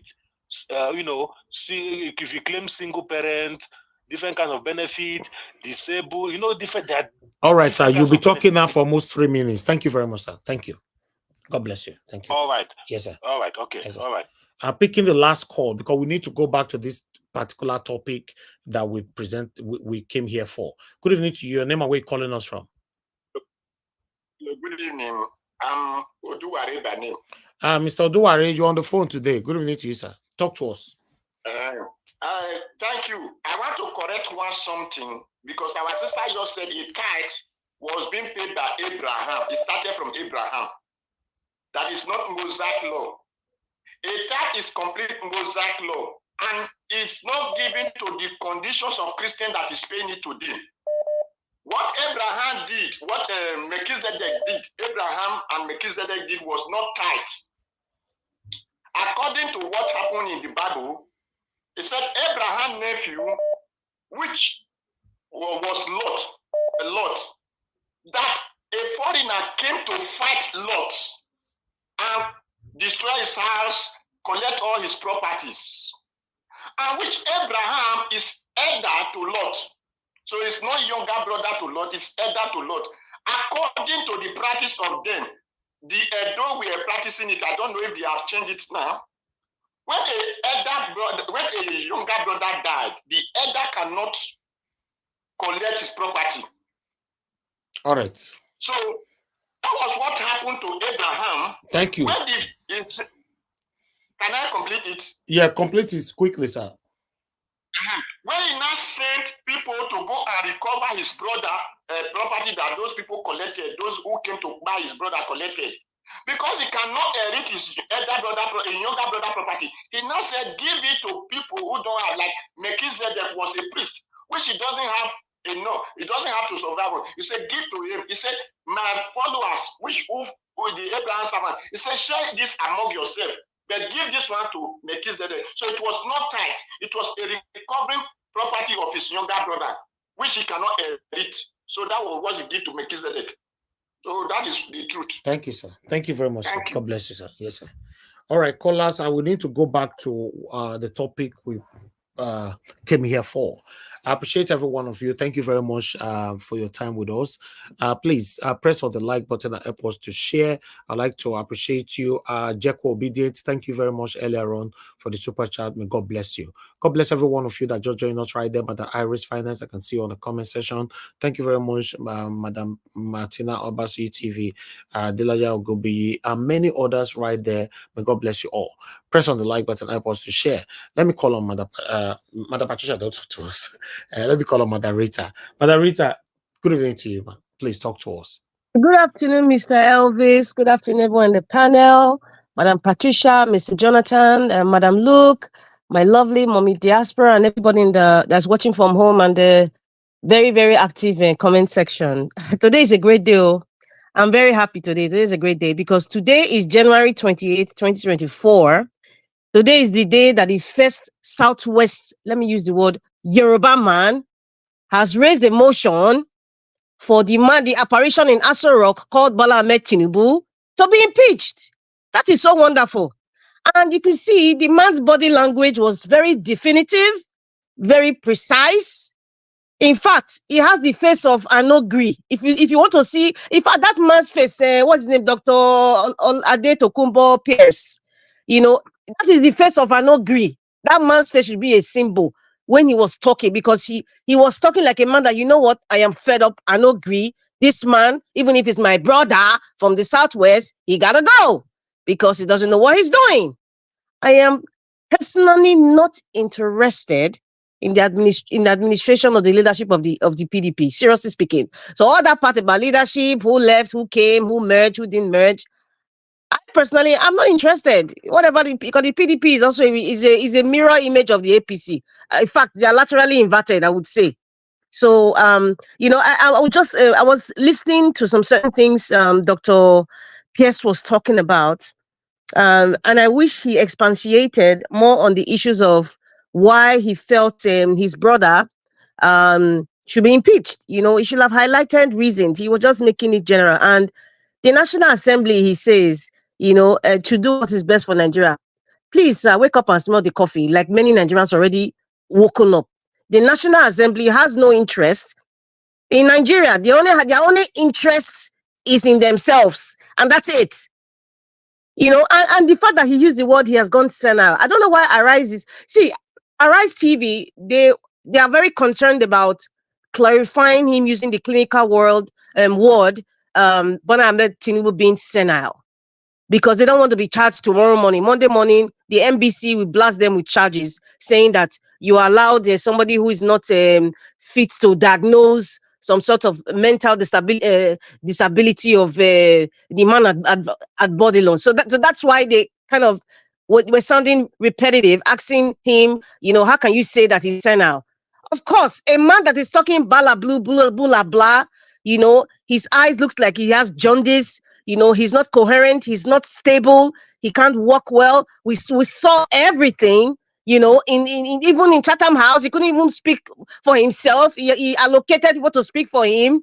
You know, it was very clear. Even that is it Hajia Halatu that went to the UK and she saw him and she was telling us her experience. And when she went to see him in the UK, he said he looked like a man that is not mentally okay. So for this man to even say that he's senile, it shouldn't be shocking to everybody. It is the truth. If one can look for the definition of somebody being senile, but it's close to somebody who is not mentally stable. I am not a lawyer. I'm sorry, I'm not a lawyer, of course.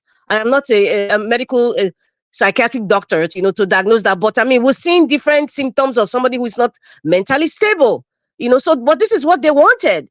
This is what the caliphate wanted. This is what the Southwest also wanted. So, you know, they should all enter house and stop complaining, you know. And if they really want to make things right, okay, this is the first man to come out, and I thank God he's from the Southwest. If he was from the South now, they'll say, oh, because maybe they removed Jonathan, we are jealous. He says, Peter Obi, I'm waiting for the likes of Afed Ragutan or the one that calls himself Reno or whatever. Now they'll say it's Peter Obi that sent this man. It doesn't anything is Peter Obi. If their wife don't sleep with them, it's Peter Obi. So I'm very happy this is coming from a grassroots educated Southwest Yoruba man. I'm happy he's the first person to say it. So that's why today is a very glorious day for Nigerians who wants good governance. And then, you know, there's something that is quite shocking, which I think is kind of hypocritical, you know, for the man to say. He said, you know, if Tinubu doesn't go, you know, or we can have a review of the 1999 constitution. That's so hypocritical for this man to come out here. Well, many of them, they know they already know. So it's not like it's like a new thing. You understand? They're all pretending that they are all greenhorns, but they are not greenhorns. They know exactly what they were doing. You know, they know why they brought this, their brother. You know, they know why they cheated Peter Obi. They know why they marginalized the Igbos. They know why they signed off themselves because of some pressure from the caliphate, because of this born to rule ideology. So they should stop pretending like greenhorns. They should stop pretending. They're all hypocrites, all of them. So it is now, you have not laid the condition now to say, if this man cannot leave Aso Rock, if he cannot be impeached, then perhaps review the 1999 constitution. Oh, so you know that, so it's now that you have woken up now that you think that the 1999 constitution needs to be reviewed? Like, seriously? I don't understand if these people think that maybe we don't know how to read or write, or we're not coherent, or maybe our brain is upside down or something. I just don't get it when they come out on national TV and they start to talk because things are not going their way. They're all sounding like little spoiled brats because things are not going their way. Is either by tribe or either by religion or geographical location or maybe political affiliation. And then because it's not agreeing to them, whatever this apparition is doing, it's not agreeing to them, they're all coming out like little brats. Man, you know, it's enjoyable watching people like this complain because they put us in this situation. They are part and parcel of it. You know, so they should stop complaining. They should stop complaining. And, you know, I'm so happy. You know, I'm just kind of excited. There's so much to talk about, but I'm just going to be brief so I don't take too much from people. And I am not a tribalistic person. In case anybody doesn't know, I say it the way it is. If it's a Benin man that was there, I would say, yes, okay, Benin man has come to talk now. Hey, if it's a Malawian that said this thing now, all hell will break loose. Agbado will send his boys now to go and burn Alaba market or remove where all the Igbo people are. But now it's coming from a Southwest man, a Yoruba man. I am saying it so you get into your skull. Yes, it's coming from a Yoruba man, and I'm happy God's divine intervention is coming very closely. I am so excited. It's not coming from any other part of Nigeria because we are all divided by tribe right now. Wake up and smell the coffee. I'm saying it the way it is. I am happy this comment of him being impeached, the apparition from Bodilon that is in Aso Rock, aka Bola Ahmed Tinubu, one of his brother, is saying he's not fit on that seat. He's not fit to drive Nigeria. He's not mentally stable. So I am very excited. If you want to call it, I'm a bigot. More good to your elbow. Please continue. You're only going to make me talk more. And then back to our wonderful brothers that were part of the ECOWAS.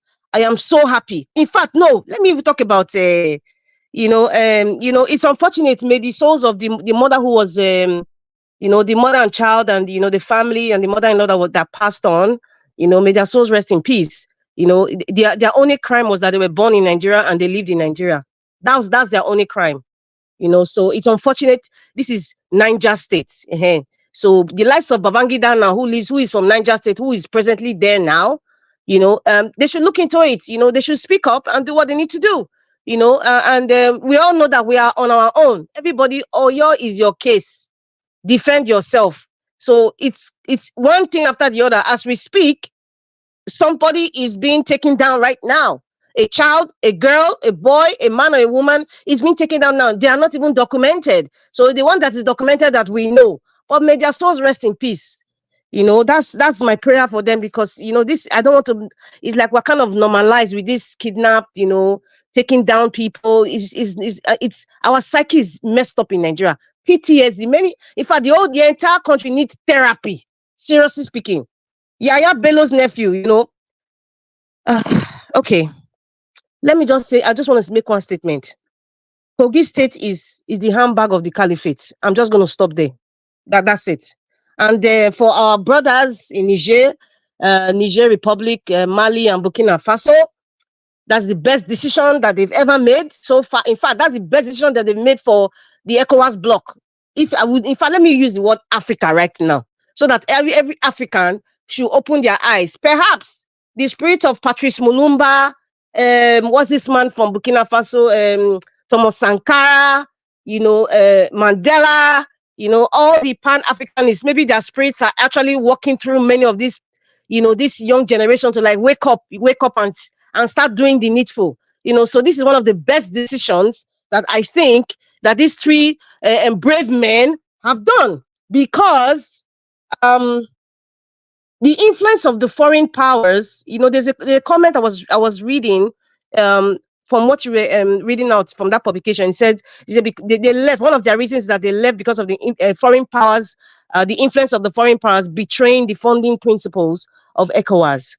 And then I'm going to relate it to what's his name, David Hudain, said that, in the space of within 7 or 8 months, that the man at Bodilon, the operation in Aso Rock has decimated a 49-year or 48-year-old bloc. Let me just put it this way. If you have an appendix in your body, you were born with your appendix, right? And your appendix is not giving you the good quality of life. You're having pain. You cannot eat. You cannot sleep. You're having different, because of that appendix, you're having different medical issues. You're not sleeping well and all that. And what is the solution? The doctor will say, okay, we have to do a laparoscopic, surgery. Perhaps to take it out. They will take it out. And after they take it out, your body will now realign itself, considering other things that taking it out will not cause other things, right? So therefore, David Udain, this 48-year ECOWAS block that you feel that an apparition has started decimating it, it is necessary, because, for example, presidents like, is it Katara of, is it Cote d'Ivoire? The one that is the Cameroonian, is it Bida from Cameroon? All those relics, all those ancient of days, including the apparition in Aso Rock. All of them, do you think they are all seated there for the benefit of Africa? Or even for the benefit of, let me go down to their own countries, or let's say for ECOWAS? So what does that tell you? It needs to be decimated. And these three men have taken, these three brave men have taken it upon themselves to realize that they don't need, that this so-called ECOWAS, it is not standing on the foundations in which it was created. If you have a corporation, if you have an association, and you have principles guiding that foundation that's been created, and over time it evolves, and in the process of being evolving, there is no intentional product. So there's nothing positive that's coming out anymore, as it were in the beginning. If it needs to be breaking down, it needs to be broken down. And that is what I have been preaching. ECOWAS, in fact, the AU itself, African Union, needs to be decimated. If ECOWAS wants to start it, they are doing a very good job. These three brave men from these three countries, they are doing a very good job. And I think we should support it. And I think we should even be preaching it out that Nigeria needs to come out of the ECOWAS because it's of no use to Africa. It's of no use to the Nigerian people. In fact, it's of no use to West Africa because it's economic community of West African states. What economic benefits are we getting from these three, from this bloc in West Africa alone? So please, therefore, we should be supporting our brave brothers, Mali, Niger Republic, and Burkina Faso with this action that they are taking. And Nigeria should be inspired. Nigerian youths, Nigerian army, please be inspired by these three brave men. Thank you very much. All right, Madam Rita, thank you very much for your submission. In fact, I'm happy that you changed this the topic that we're actually there because a lot of people were calling in. That was just too much for us. But let me call on the next person to speak to us so that we can move on. Thank you very much, Mr. Jonathan Kingsley. Good evening to you once again. Please, I'd like you to talk to us before we come to Madam Luke. Mr. Jonathan, you are not available right now, so let me come back to you then. Madam Luke, thank you very much, ma'am, for joining us today. Good evening to you. And please. Hello, Mr. Evans. Yes, we're calling you. Thank you, sir. Please talk to us. Yes, sorry about that. Is my audio clear enough? Yes, you are good, sir. Okay, thank you. Thank you very much. Thanks to everyone, all the panelists, all those that are watching. Greetings to everyone. Mr. Evans, I believe you are doing very well today. What I wanted to say. Yes, sir, I'm very good. Thank you very much. Yeah. Madam Rita, with respect to ECOWAS, she said it all. I think I would like to start from there because the withdrawal for me has long been overdue. It is, in fact, the fact that they are doing it now for me is something that I expected last year. It should have happened last year. But the fact they are doing it at all, even at this moment, is the right call. After all, these are all sovereign nations. They are countries on their own. In fact, it is the right call. It is the right thing to do. There is no benefit, no gain to the individual countries, to the citizens of those countries. Absolutely nothing. As I said, Madam Rita took care of that, very well. So it is the right thing. As a matter of fact, I congratulate them. These three countries, I kudos to them for being bold to take this, and I believe that it will be an opener to other ECOWAS countries. I don't think this is the last. I think this is just the beginning, that we're going to see more countries getting out, pulling out of this thing called ECOWAS, this unbeneficial body called ECOWAS. So, and again, it is for Mr. Tinubu, for him.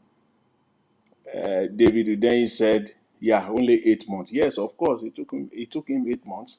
Why? Just because he wanted to dance to his masters.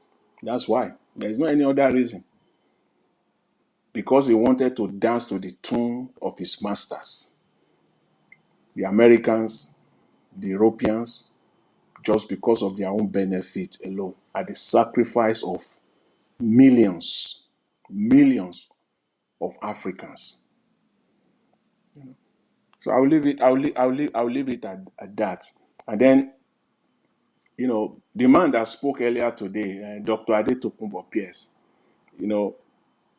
for me, he's just saying the right thing. And again, as I said, Madam Rita, you said it. It's coming from someone that, a PDP man, a PDP stalwart, saying this. It does not matter whether it comes from PDP. In fact, this kind of statement, we will still hear it from APC. Just wait. It will come from APC. Mr. Tinubu should have long been gone in a normal setting, in a normal society. What Nigeria is facing now, Mr. Tinubu should have been impeached 2-3 times over. I say that again, 2-3 times over. Where do you want to start from? Forget about all the economic issues. The bombing of Nigerian citizens, the one that happened in Kaduna, if only we have a true patriotic and functioning National Assembly, a true patriotic functioning representatives of the Nigerian people, Mr. Tinubu will have been called to order. The bombing of Nigerian citizens in Kaduna by the Nigerian military, the massacre of Plateau, the recent one that happened few days ago, all the the deleting of people's lives that we have seen, and nothing has come from the representatives, the so-called representatives of the people. Nothing. No comment from the leadership, from both houses. Nothing. Nobody was called to order from the executive branch of government to ask for questioning as to what is going on. The president was not, brought in for questioning. They are not just doing their job.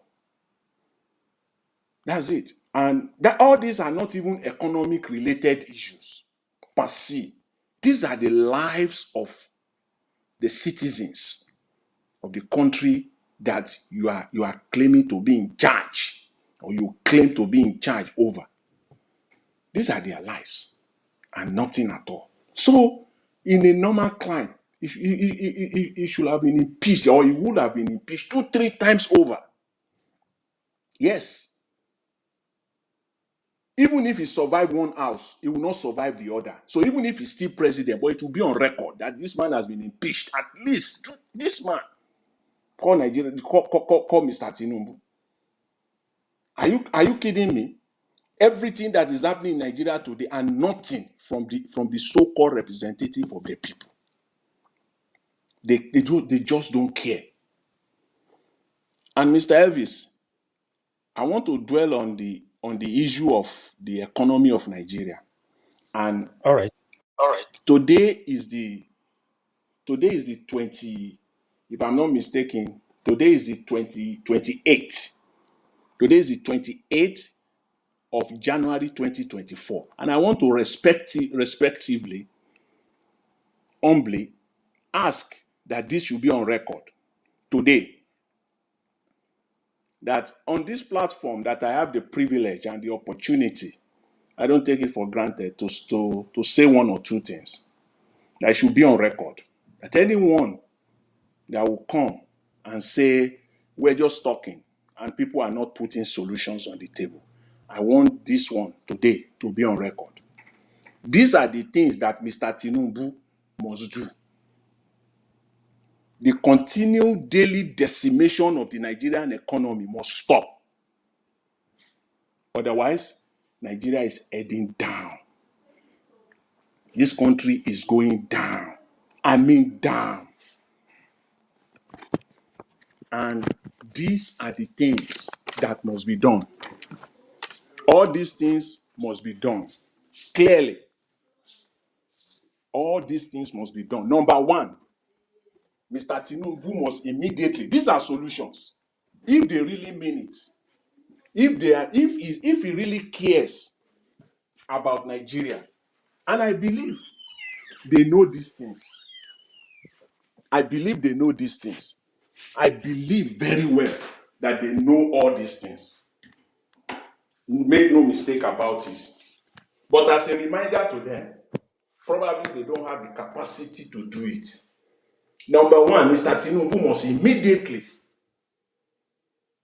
begin the refinancing of all the debts of Nigeria. This is the only, they know this. In fact, that refinancing process should have started yesterday. They must start immediately to discuss the process of refinancing all the debts. At the minimum, all the debt post 2015, those ones that happened after 2015, the process of refinancing must start. They must, that's one. Two, they must renegotiate all the forward crude oil contracts. The crude oil contract that NNPC is in, they must negotiate all of them. They must, that's two. Three, they must end all the ongoing loans negotiation. If there are any loans that they are working on, they must stop it. You see these three things, they know it. And I dare anybody to come and say there are no solutions. The central bank governor knows this. Without this being done, Nigeria is going down. Nigeria is going down because you will continue to borrow, you will continue to swap the crude oil for money,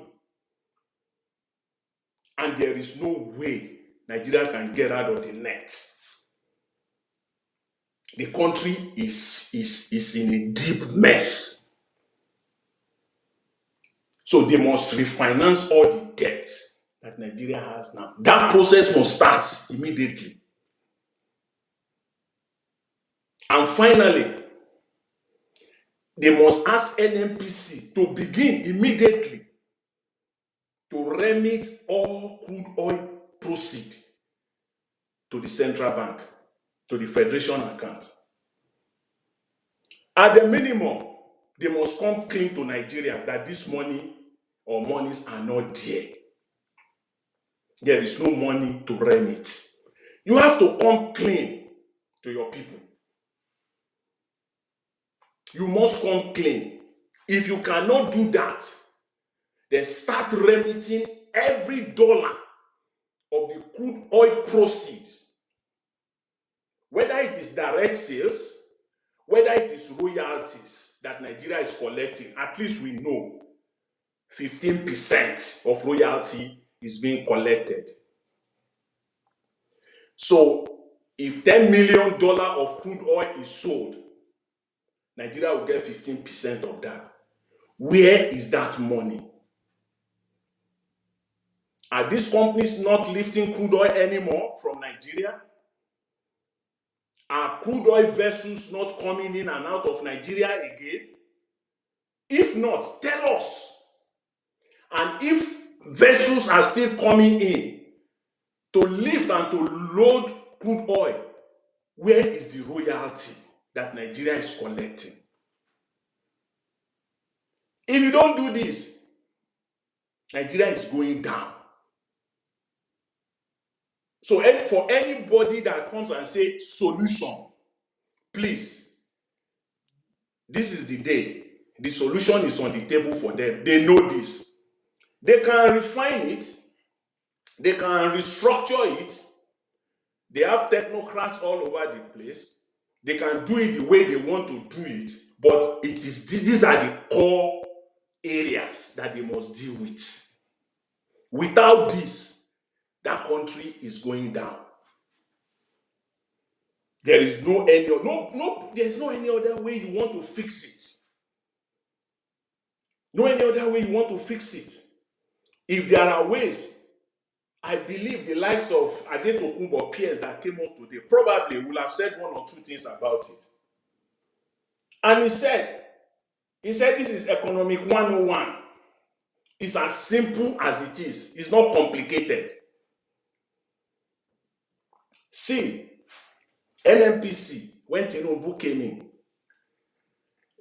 NNPC came out and told Nigerians that they have stopped all these contracts. That was in June.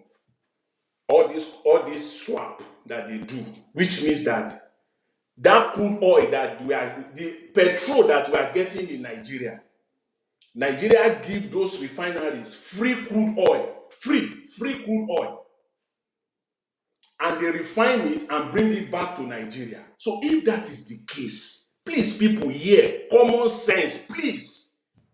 If Nigeria is giving them free crude oil, for them to refine and bring it back to Nigeria, why is Nigeria still paying at all for it? After all, it is our own crude oil that we gave them. Why? But he said they are not doing that again, that they stopped that process. He said they stopped that process since June 2023. But if they have stopped that process, where is the money from July to December?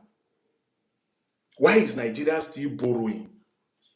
The amount of money from July to December that Nigeria will have generated from the sales of crude oil is more than the amount of money that Nigeria has borrowed since Mr. Tinubu came on board. So where is the money? The need for borrowing will not have arisen at all if NNPC is remitting. If NNPC is remitting, the need for borrowing will not have arisen at all. So which means that they are not remitting. Where is the money? So where are they getting the money from? They borrow and they print naira. So there is no way out. The country is heading down. Mr. Elvis. All right. Hello, Mr. Elvis. Round up, sir. Yeah. And then I want to end by saying this. When Mr. Tinubu was campaigning, if at all he did, at the beginning, he said he will hit the ground running. That's what he told Nigerians. Few weeks or a month or two when he came in, they told Nigeria they need 6 months. We should give Mr. Tinubu 6 months. The next after that, they said they need 1 year. They need 1 year before we can start saying anything. Now they are saying 2 years before we start saying anything at all. The next thing is that they need 4 years, the entire 4 years. And then after that, it is next, they want another 4 years. You can see the madness and the manipulation. Madam Patricia said, and I will end with that. She said, Nigerian people, in fact, she was referring to Lagos people, but I would generalize it. Nigerian people, they like suffering.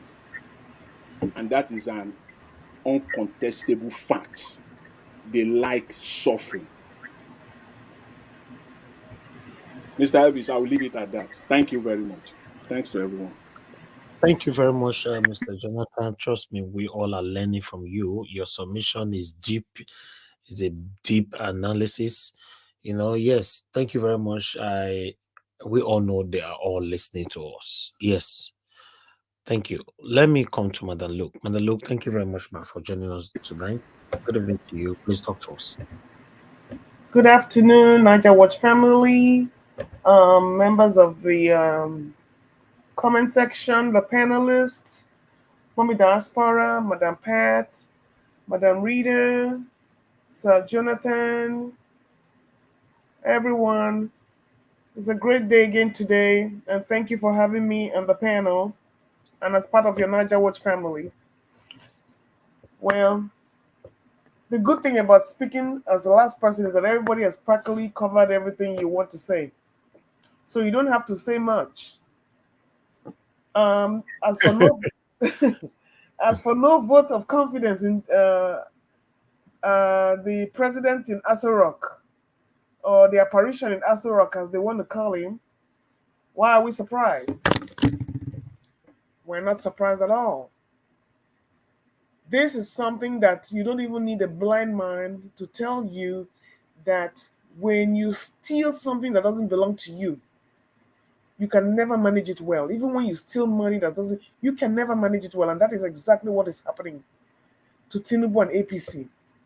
A stolen mandate can never work for the betterment of the people.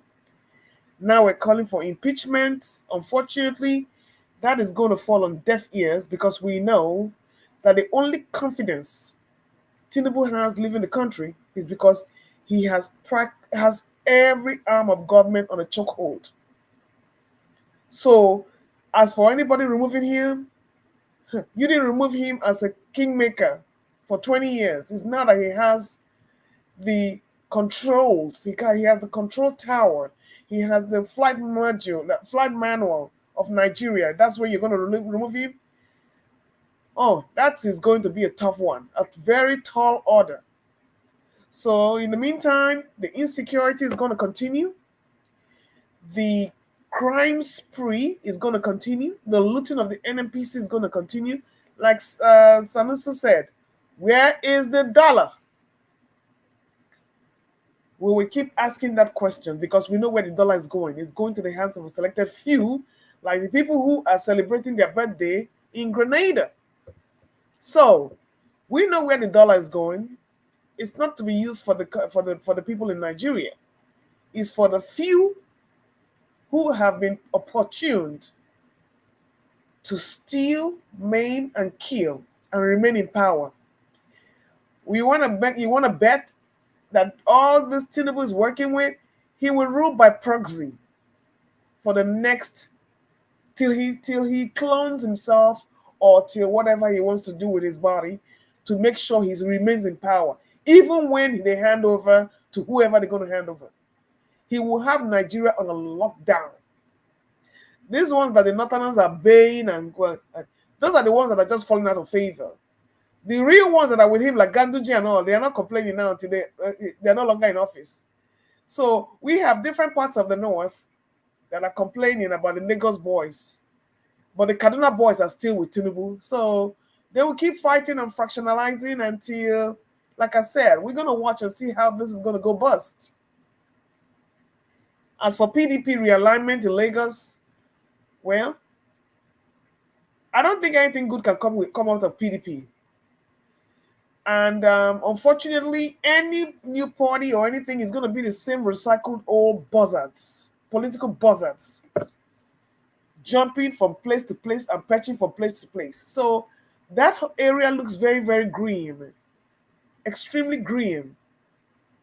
So as for the insecurity and the people dying every day, we need to expect more of this. My heart goes out to them. It's coming closer to home. And that is what we're going to see for the rest of the tenure, because the same thing that was happening in Jonathan's tenure, as long as it's a southerner, a southerner in power, these things tend to amplify and they become magnified. What was like a 10% security issue with Buhari would become a 50%, 75% security issue with any southerner that rules, because there are some pockets of the North that will not be happy, and they will unleash their Boko Haram boys and Kaduna touts out in the public to make the polity ungovernable. When you have a stolen mandate that you cannot govern, and then you have people trying to truncate you, you can never succeed. Now people are saying give him 2 years. From 2 years it's 4 years. From 4 years it's 8 years. Where does it end? No hope in sight. Well, for the greatest news, for the brothers of the Sahel, I thank them for having the balls to get out of that contraption called ECOWAS. You see, those are all the things that the foreign powers have used to clamp down on Africa so that they can harness their resources and keep using it and installing their puppeteers to do their bidding against the bidding of the people. These are young men who have come together and said enough is enough. We have Malema in South Africa also saying there is nothing about Commonwealth. You cannot use the Commonwealth. The Commonwealth headquarters is in the UK. These are a bunch of countries who come together to see how they can usurp the resources of Africa to make their own countries better. Neo-colonialism. Like he said, what is so common about our wealth? When it comes to my wealth, it's common. When it's your wealth, it's not commonwealth. So what type of equation is that? All this neo-colonialism, ECOWAS, all those archaic relics of puppeteers, we have to do away with them. Now, I wonder how far I was when they were telling us about this Niger, Niger, Mali, and Burkina Faso exit of ECOWAS with immediate effect. I just told the Nigerian military how far, how market. Are these not the same Muslims in that same Africa? Are these not the same people facing Boko? Are these not the same people battling insurgency in Africa? But yet they can still think and try to put their people in first. How market Nigerian military? You know, not a shame. How market? You are supposed to be the one to check the country when it's going left or going down. But you are even part of their enabler. If you're not in oil bunkering, you are in a human rights violation. If you're not in human rights violation, you are corrupting. You are involved in financial crimes. If you're not in financial crimes, you are in electoral fraud. What is your saving grace, Nigerian military? What is your saving grace? So you see, David Hunayi has said it all. Anything Agbado touches will fail because his life is riddled with crime and there's no spirituality in this guy. There is nothing good that can ever come out of Agbado's government. Nothing. You hit the ground running, you are still crawling. All we have heard is you spend billions on yachts, millions, squandering money, fake refineries working, deception of the people, hunger, illness, strife, and it goes on and on. Insecurity. So what do you expect? I'm not, on the final note, I'm not even going to touch that religious aspect because as you can see in Niger Watch, when you now started talking about religion, callers started calling. There is the Bible that the white man has left 1,000,000 years ago. Nigerians will carry it on their head and make it a thesis and be dissecting even the ones that cannot speak English. I don't know how they get to read the Bible. They will turn whatever they say upside down and then run with it. You can imagine if you were to take all those calls today, all you will hear is tithe versus tithe and the money. Nobody cares in any place that works. You will not hear religion. It's a personal thing. And there's no foreign country, civilized country in this world that will ever fund any church. The highest they will do is they will give you tax break. But to say they're giving you money out of taxpayers' money, that's not going to happen. You can get your private donations and maybe politicians out of their pockets, like people do in Nigeria, will back you up. But there is no provision in any government to fund churches and to use taxpayers' money to fund churches. So they have the way of getting their own private donations. It is not from the government. The highest they will do is give you a tax break. So on that note, Nigerians should keep fooling themselves. Carry that religion on your head like a cross. Tithe or no tithe, breakthrough or no breakthrough, sleep in church from 7 days a week. Meanwhile, Boko Haram is next door. Insecurity is next door. The more you pray, the more you die. Is it not time to check yourself and find out what's wrong with that you and that your religion? Are you worshiping a deaf God? Or the God you're worshiping is not the one that is true? So it's time for these people who carry religion, and I always say it, religion, the opium of the poor. You will never see any rich person carrying religion on the head. It's these poor, wretched ones that will carry religion on their head and make it a cult. What they cannot do with Boko Haram, they will do as financial criminals. 419. They will kill without using the gun. That's their own way of operating. They don't kill with gun, or they don't kill with kidnapping, but they kill with fleecing your wallet and rendering you in poverty and sickness that will kill you. Brainwash your mind psychologically, which is even worse. It's better for somebody to carry a gun and kill me than for me to be brainwashed by another human being. And I see myself being a shadow of my former self. Now, which is worse? So all these religious people, men, I enter house, I beg. If you cannot use your religion to better your life, I don't know why you're worshiping it. Are you worshiping it? God cannot be mocked. The one you're worshiping is the one that you can mock. And that is why it's not reflecting in your lives. On that note, We are going to have a blessed week. Thank you.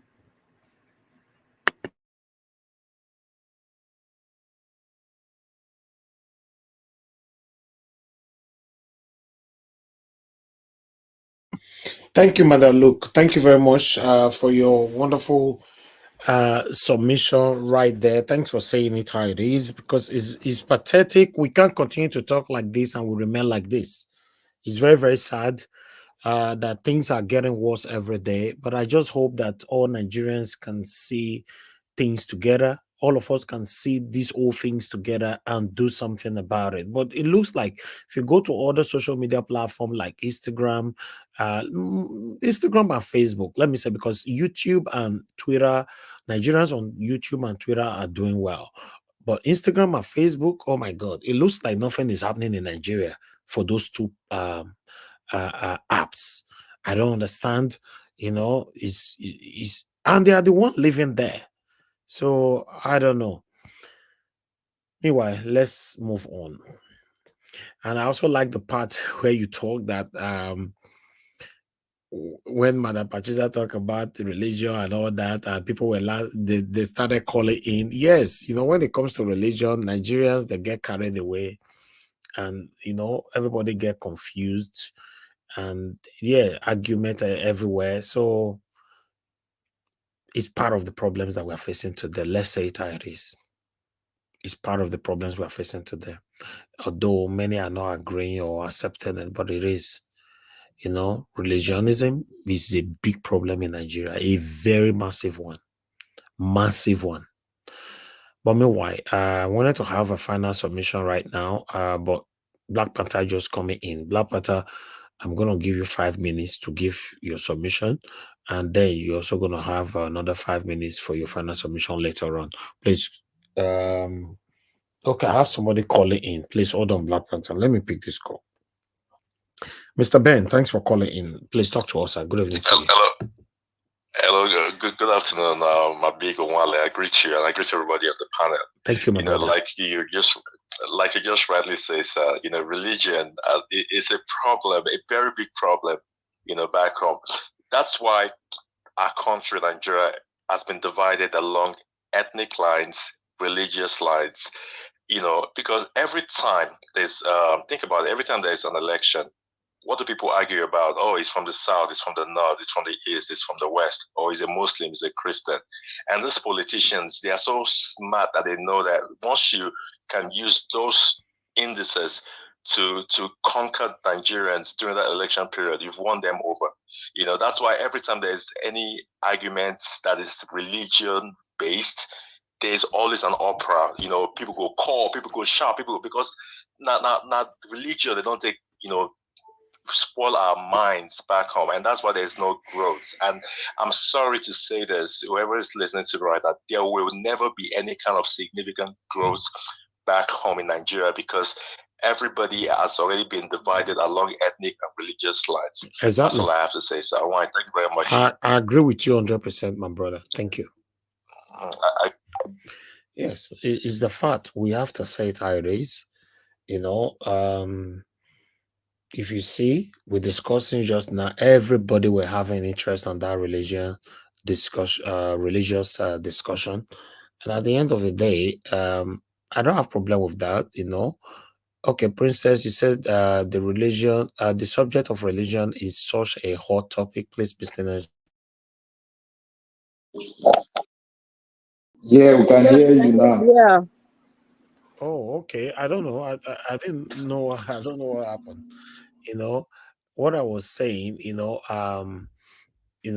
Princess was saying that we should, the religion topic is a hot topic that we should dedicate a day for it to talk about it. Yesterday, we discussed it here, but people did not turn up, But nevertheless, what I was trying to say is that we should be realistic to ourselves, and say it how it is. The biggest problems that we have, or one of the biggest problems that we have in Nigeria, is religionism. It is. My people will tell ourselves the truth. It is. The way our people worship their pastors,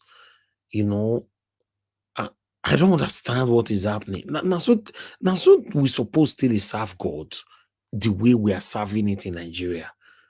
Is that how we're supposed to be serving God? Does it mean that people like us or many other people listening to me now that doesn't worship their pastors, God not they answer our prayers? Me, I don't understand. Just see Nigeria, you'll be everything is Black Panther, please talk to us. You have 5 minutes. Good evening to you, my brother. Good evening. Or why and no, Alpha. More grace. Thank you, my brother. More grace. So what you are doing is not easy. May God continue to strengthen you and every other panelist. God will continue to strengthen every one of us, because it's when you tax your brain, when you must tax your brain, it's like you are like a man under where you are working yourself out in the gym. You're taxing your muscles. That's what we are doing here. But people think it's easy to really sit down and analyze and break down people's statements and try to figure out what the meaning behind the statement that has been made. So I want to thank everyone that has spoken. You've spoken eloquently well, and may God strengthen us and continue to give us wisdom to be able to go through all this travail we are going through in Africa. I want to say here, yes, the religious issue is a very big one. It's a very big one. And there's one thing we said that I want to say here. Madam Lee, I'm sorry for I can't get your name very well. I don't know why. The mommy that spoke last, ma'am, you spoke. Okay, Madam Luke. Madam Luke. You see, Madam Luke, I begin to learn from every word you are speaking every day, and it's positive. I'm excited when you speak. Before, I was finding it hard to understand you, but now I've sink in. I'm excited. Whenever I want to speak, I'm always excited. And I want to thank you very, very much for what you're doing. And I want to say something here that, you see, religion is not something we just sit down and talk within 5 minutes. It's a long way. But Madam Luke, I concur with you, but maybe next time when I come in, give me we have a long hours, I'll be able to speak on that issue. And I want to speak on I'm so excited on Niger, Mali, Burkina Faso exiting ECOWAS. I want to say, how far ECOWAS? We're saying it here rightly that these men, they meant well for what they are doing, and people were objecting us that, the military this, that, this. I said they meant well for what they are doing. They understand what is going on, and they are coming in with a drastic measure that would truncate every idea of the Western world. And that's exactly, we are in Africa, we need to get our fundamentals right. We need to get our base very strong. We need to get our foundation very strong. Look at these 3 men as you see them. They are working with vision. It's not because of the khaki they wear, but there was something that stirred them up. What stirred them up was the poverty of the people and how their own people are dying every day without solution. And these men in agbada and suit, they are not ready to tell you what the problem is, but they are ready to dance to the Western world so that they can do what?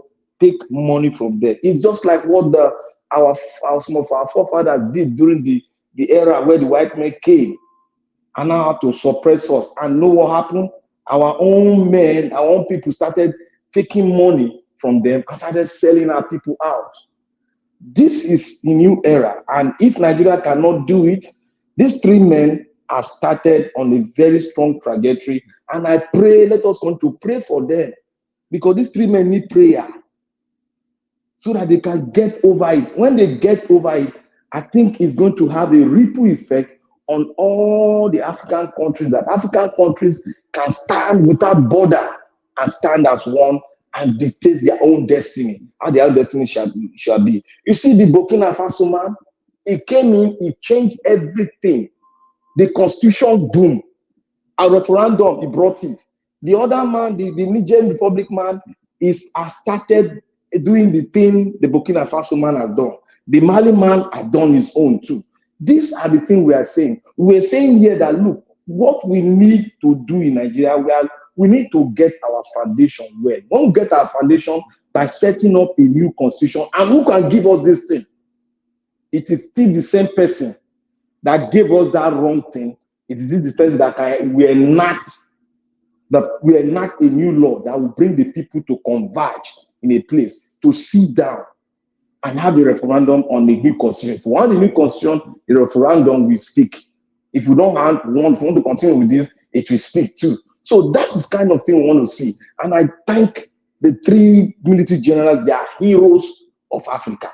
They are doing the right thing because their people have been subjected to penury, pain, and now they are trying to let their people, let them start to wake up and till the soil. That there's a leader that has come to till the soil with them and drive home this vision of taking care of ourselves by ourselves with our own resources that we have. Then we can now start dictating that, yes, we have something to dictate also. We have something to give to the world. Because the next world, the world we are entering, the new century we are entering now, Africa have all it takes to feed the rest of the world. That is why they are coming in. Because what it takes to feed the world now, what we are going into now, Africa has it.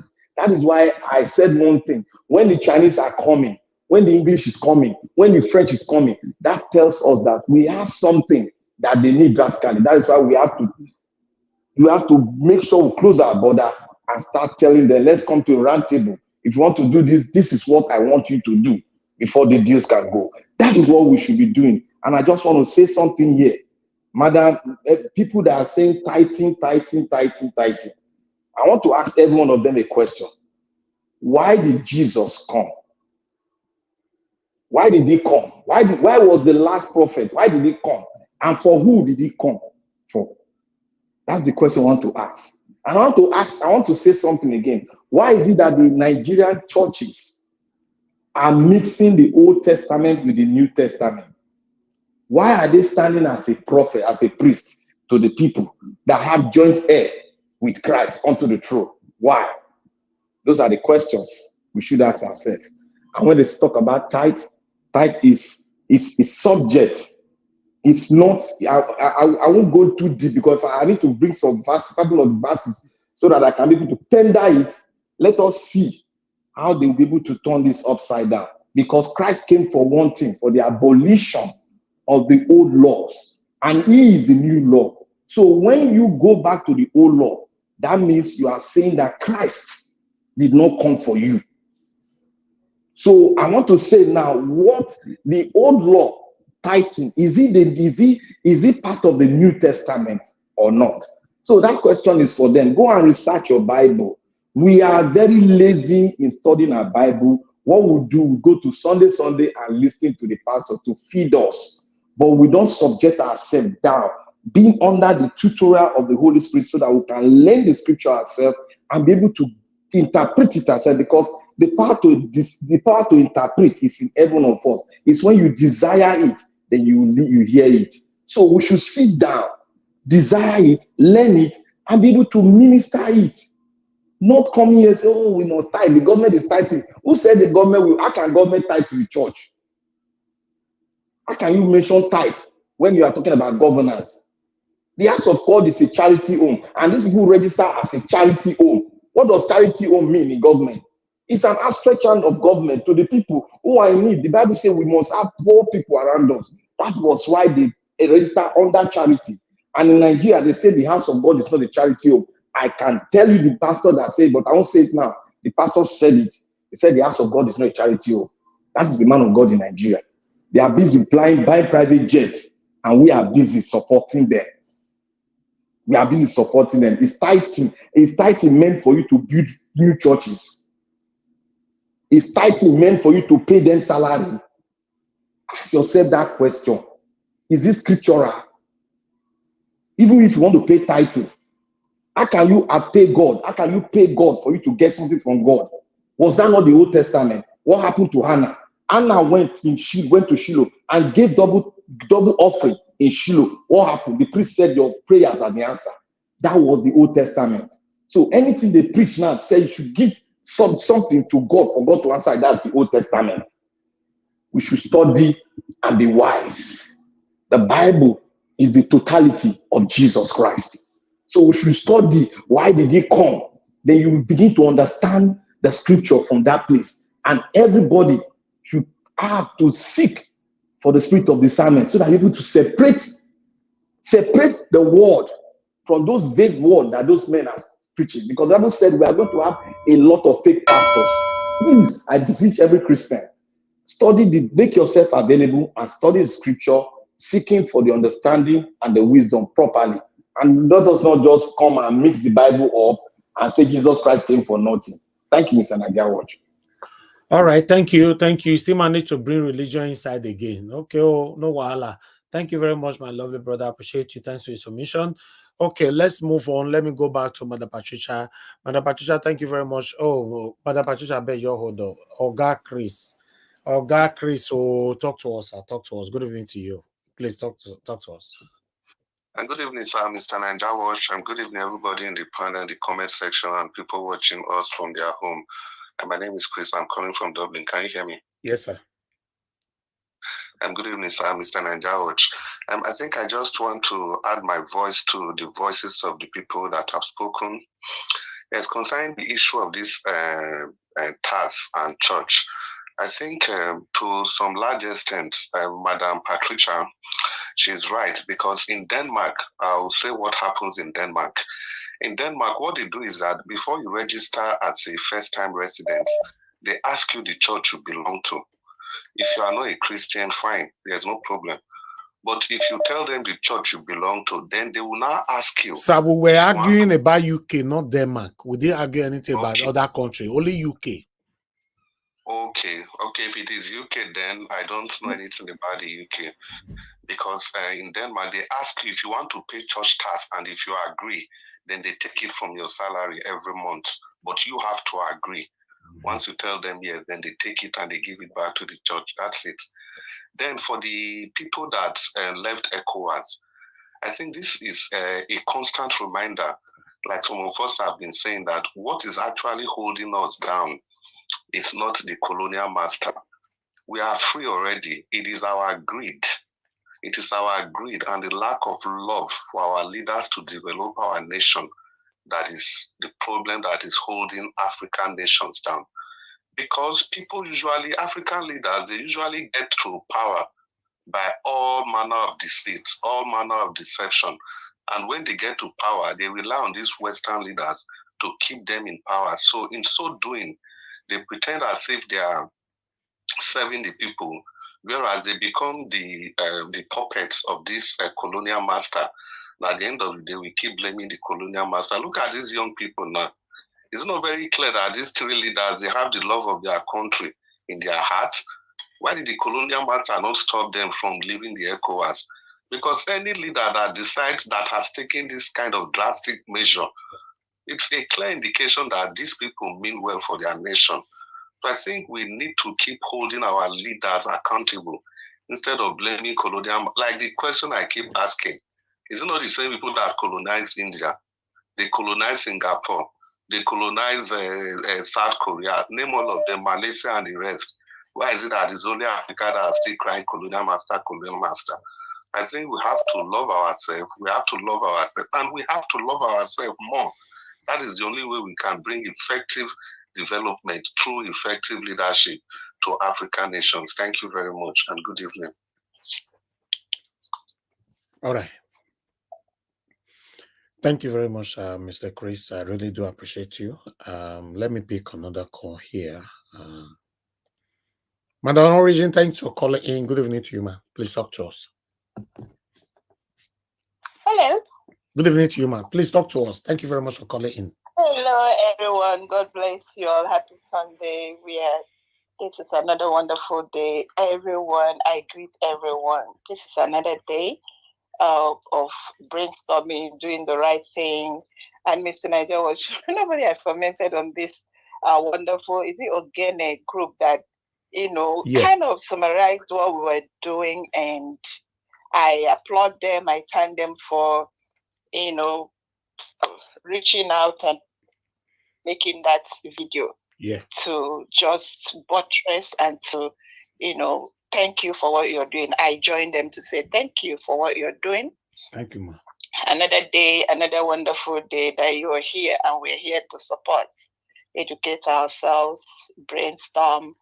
Everybody here is an expert. I tell you, I have never seen, even when that forefather come and shake all of us, even after he's gone, I'm like, thank you, Lord, for one person that will always remind us of why we're here, that we need to push and not give up. So everyone encouraged me. Everyone, is a help to what we are doing. So I thank everyone. I greet everyone. Quickly, Madam Rita, you said when you were trying to, yes, arise, they need to do their research. Senile is not a medical word, so they shouldn't have bombarded the man too, because senile is simply, it's a way to describe the slowing down of the body system. Is just someone getting old, and it has some signs. When people are growing old, the body system begins to slow down, including the brain and the mental faculties. So it is not, if he said that some people start on early stage to have some senile symptoms, forgetfulness, and instead of running 10 miles, they run 5. That is a reduction. So, but something I wanted to say about what the man was saying is either this or that. There is nothing like either this or that. And I want to say amen to the fact that he said the man should, be impeached. But it's not either or. That constitution still needs to be touched, whether he's there or not. Both needs to be addressed. Error is error, wrong is wrong, evil is evil. You can't take it away from what it is. Another important thing I want to comment on is, well, it is on us, tribe, religion, traditionalism. I call it tribalism, religionism, tribalism is all of us. I don't care who you are. I don't care how, good thing is like all of us are opinionated. Everyone in Nigeria, everyone, our opinions are just, apt, which is good. It's good to brainstorm. But I want to remind us something. The Western world, their system of reasoning and governance is a kind of, I don't know, I haven't, I'm not a Westerner. I just came here and I saw how they respect people, how they respect one another. The other day, Engineer Francis was talking about when the son was, got driving, and the policeman stopped him, saluted him, respected him, but also did what his responsibility is, which is to give him a ticket. And that settles it. Everybody go their way. But here in our part of the world, what they practice is Lordism. Let me put Lordism. Let me give you an example. In your home, a typical Nigerian, African, will lord himself over the rest of the family. You go to workplace, you see a typical boss lording himself over the subordinates. The way he will talk to them, the way he will order them, that is what brings about even sometimes this, way they abuse and all the sex scandals is because they feel they have the right. They lord themselves over. And in religion, you see it, some pastors do it. When they have opportunity, that I see, it's all over, traditional rulers. But where it started is because we are just honor elders, honor people in authority, and that they use it as an advantage. So for each and every one of us, we have to begin to brainstorm, we begin to reorient ourselves. Every one of us, because we were all raised there, need to how to now see how can I get out of this? It's affecting all of us in one way or the other. So when Mr. Niger was at beg, you see all these ones I tell you, hey, one day we will trash religion, we will trash tribe. Don't listen to them.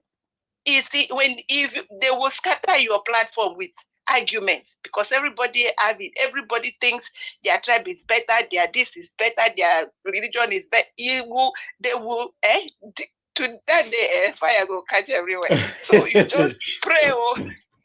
Thank pray. you. If you don't feel it, then don't do that, because from tribalism, bring tribe now, bring tradition. Everybody's own traditional ruler is the best. And before you know it, that is who we are. But we need to do what we call a mindset renewal and begin to ask ourselves, how do we change our mindset to begin to see that, you see, that is why you see the ones that stole 1.9 billion went and took a title, because once he takes that title, everybody moves back. If they begin to worship him, the same man that stole, they say, bring stone, let's get, he went, go and take a title. Everybody move back. It's dangerous. That is where we start. Don't let them put you into this, before they, Mr. Knight, you're too important for us. So, and someone say you should go and do for Edo State. You see, so long as don't let you are a national figure. I've told you that before. If you want to, if you go to vie for presidency, that one I'll vote for you. I will tell, look, I'll fast and pray until it happens.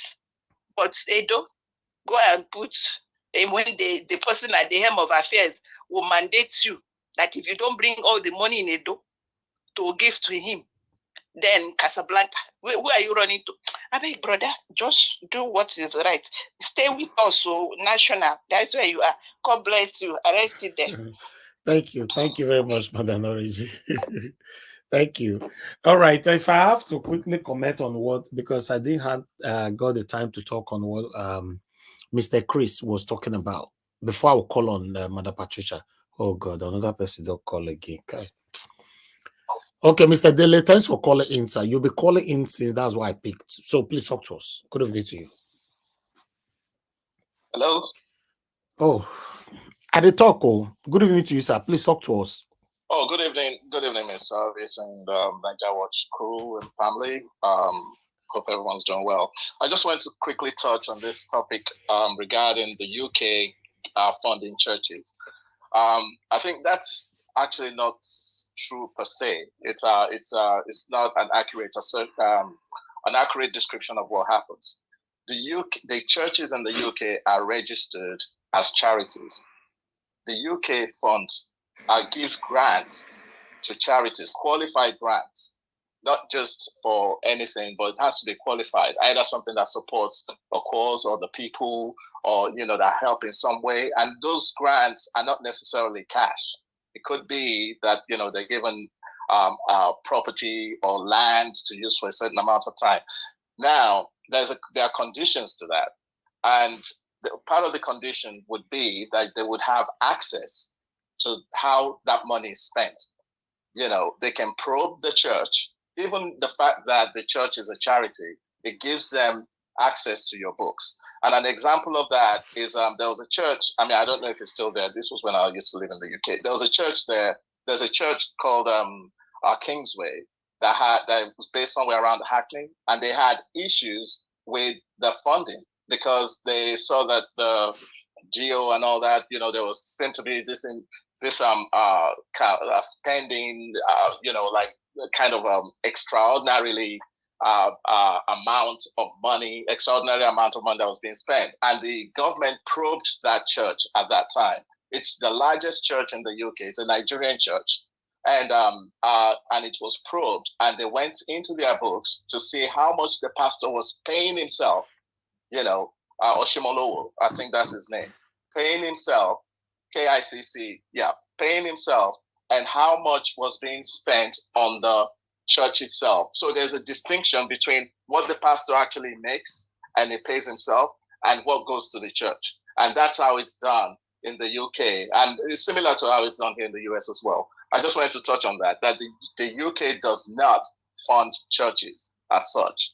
Thank you. Thank you. Thank you very much, sir. Yeah. Thank you. God bless you. All right. Let's move on.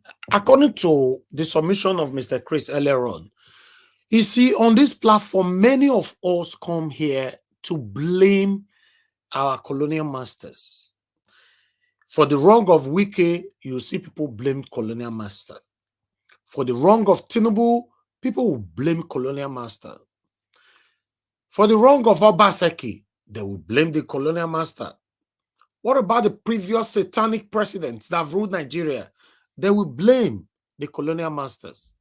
You see now, these three faces you are seeing here, these young guys, not be colonial master, not be colonize them, not be colonize them. Listen, guys, one thing that we don't understand is this. When you choose to be stupid, people will use you as a stupid person. When you choose to be corrupt, corrupt people will associate with you. Our leaders, both past and present, have always choose to be corrupt people. This is why you see the same colonial master that you are blaming are having the opportunity to siphon whatever resources they are taking from us. So any situation that we are facing in Nigeria today, let's speak and talk about ourselves and leave the colonial masters alone. I've said this so many times on this platform. Some people will say, no, not them. Let's blame these Oyibo people. Let's blame these people. Because you told them that you are corrupt. You told them you are corrupt and they are happy to work with you. But when you let them know, it's just like, in case you're not aware, apart from say man rape woman, apart from say man force woman rape him, do you know that the final decision for a man and woman to sleep with each other ends with the woman? Are you aware of that? So are you not telling me a married woman we can't go cheat on her husband somewhere because they say, honey, I'm sorry, not temptation or whatever? No, it's what you wanted. You wanted it. So our satanic past and present leaders, in fact, before they get to that office, they have proposed what they want to do. And immediately they get there, in fact, before they get there, they have signed some certain kind of satanic documents with these same people you are calling colonial masters. That if you stand with me, you let your media stand with me, let everything about your country stand with me throughout this election, this is what I'm going to give to you in return. So are you going to tell me now that these same colonial masters that you are blaming, they put sugar for their man, they say they're not going to take? No. So, but what about if it's the other way around? You are campaigning to become a president of the Federal Republic of Nigeria, and this same satanic colonial master reached out to you based on how they have been doing it before, and you turned them down. Say, no, I'm not part of that. They will leave you alone. Just like Niger, Mali, and Burkina Faso, they do so. Or are you going to tell me my voice? You know, sometimes some of you might belittle my voice. You're going to tell me that my voice is not loud enough? Or I have not been approached before? Not once, not twice, not thrice. Because what I choose. What about if I choose to work with them? Are you going to blame the people that approached me or me? You now say, no, not blame Niger Wash. Now those politicians, you know, say they are very corrupt people. the guy no your feet can't take the temptation. The temptation was just too much for him. So you don't know where to go. I bet no your blamer. Like some of you are here sometimes coming here to defend some governors, saying that no, Mr. Nigeria, no, you're to blame the governor like that. You know, say once you don't enter this position, they get people where they control them. So you know if you blame her. What happened to resignation? Is anything wrong with that? What happened to stepping down? If there's pressure and you are a governor of a state and this same satanic set of cabals and putting you under pressure, then what happened to resignation? Is anything wrong after 3 months or 1 year in office, you announce the breaking news that fellow Edolites have decided today to resign from my office?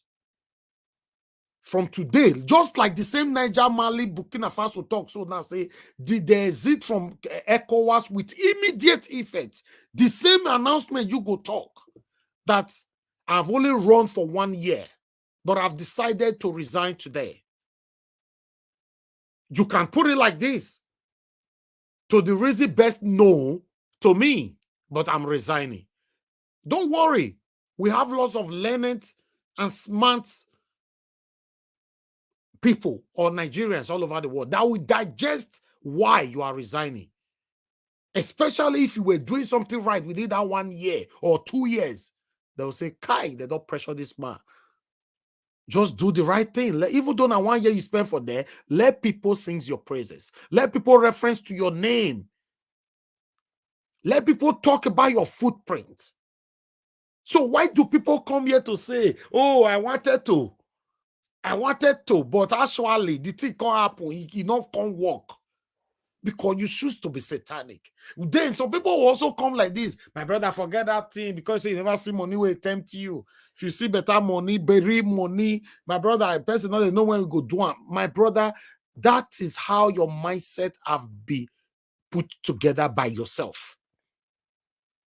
Okay, tell me, how much you they talk now say person never see we go change your mind? Let's say if it's too big, as a governor, they offer you $1 billion.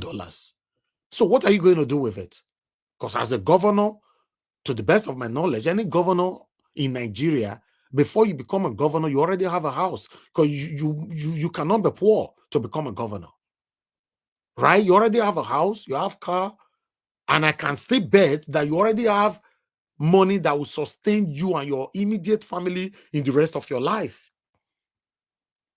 And that is true. If some of us, or many of us were there abroad, we can boast of this. What about to become a governor? Right? So why would you not choose $1 billion? You know the ratio, my people, now me your go extreme. So why would you not choose $1 billion to work against your people? Why? Or let's come to the media and leave the governors alone.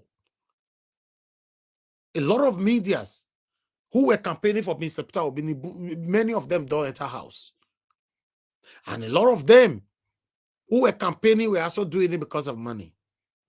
And a lot of them have also diverted singing the praises of Bola Ahmed Tinubu. But that's fine. I don't know why. But let's assume they want to pay you for any reason as a YouTuber or a broadcaster or a podcaster. I don't know. Anyone you call it. They now offer you 100 million naira, for example. That, hey, what's up? Your media have weights. Please, can you use your media to work for us? We have already, you know, say these people, they get sense, so they'll tell you and say, we have already paid 100 million into your account. Check your account. You also say, it's already there. So, what will you do?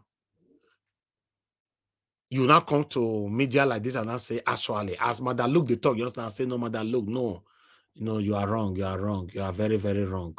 Actually, after my research, and I get to realize, say, Tinubu is not a drug dealer. or a drug, whatever, nicotine. No, I did the research about it. And Mother Patricia, you talk just as no, Mother Patricia, you are wrong. You are very wrong.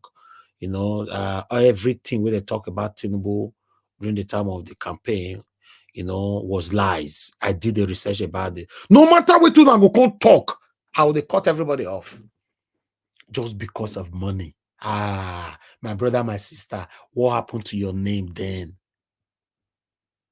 No, tell me what happened to your name. You know, I've talked about this so many times or similar things. If you are listening to my voice right now, there is something you are doing today, maybe known by yourself, that is not right. Or rather, if known to the public, is disgraceful. It's not too late. You can still change it because you are alive. You are listening to my voice. That means you have the right, the opportunity, the privilege of life to change it. Anything you know you are doing right now and you are listening to me, or you play back this video and you know, say, if this thing linked out to the public, it will be a disgrace to you, to your name. Ah, my brother, stop it today. Just today. Anything at all. I'm not even talking about corruption now or politics or anything. Anything. If you be married woman, you listen to my voice right now, are sleeping around, you cheat on your husband as you like. If you be married man, you carry on show, they follow everywhere they go. Anything. That's why I say anything. But you know, say, if 1 year ram, I beg me the no year is disgraceful. You have every right to start working on it today. Because you cannot cover some certain things forever. One day, that public disgrace, as my mama they talk, public disgrace go visit you. So I will round up here by telling you guys that is believing all the time that it is the fault of the colonial masters.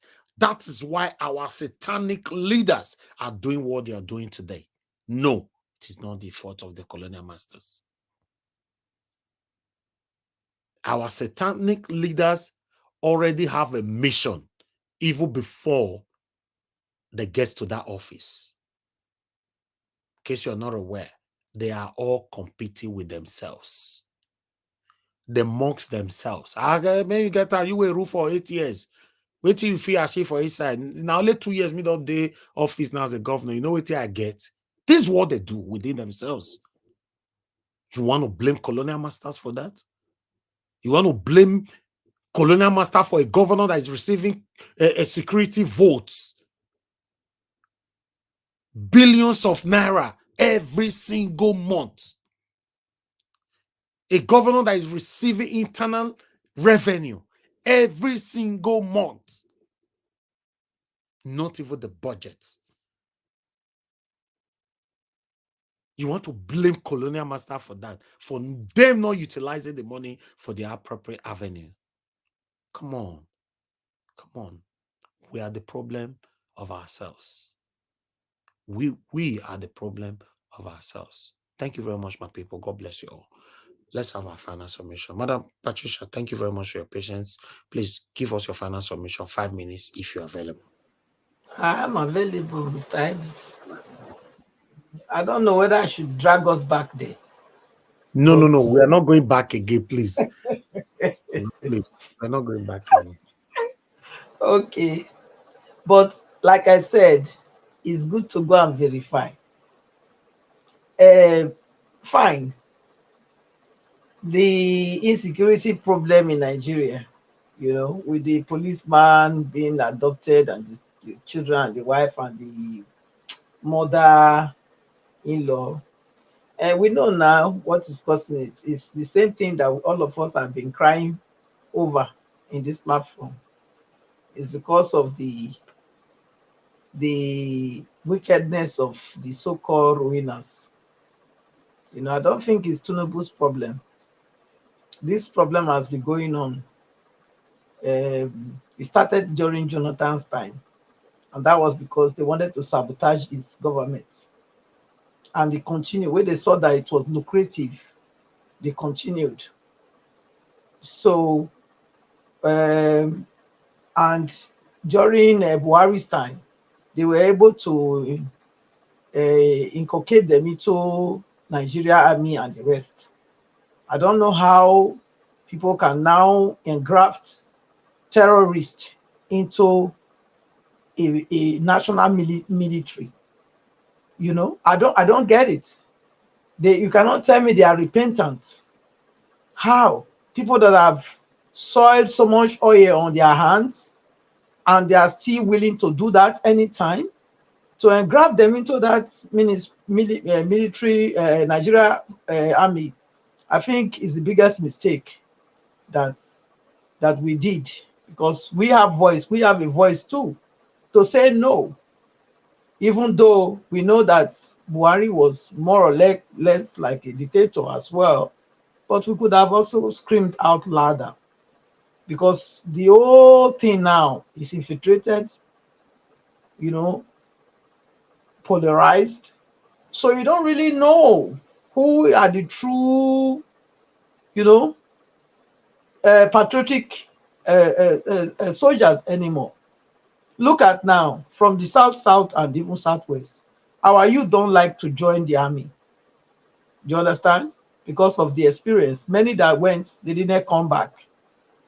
Do you get it? So Nigeria is in a state of what would I call it, quagmire, and it will take the citizens to rise up to be able to get their country back.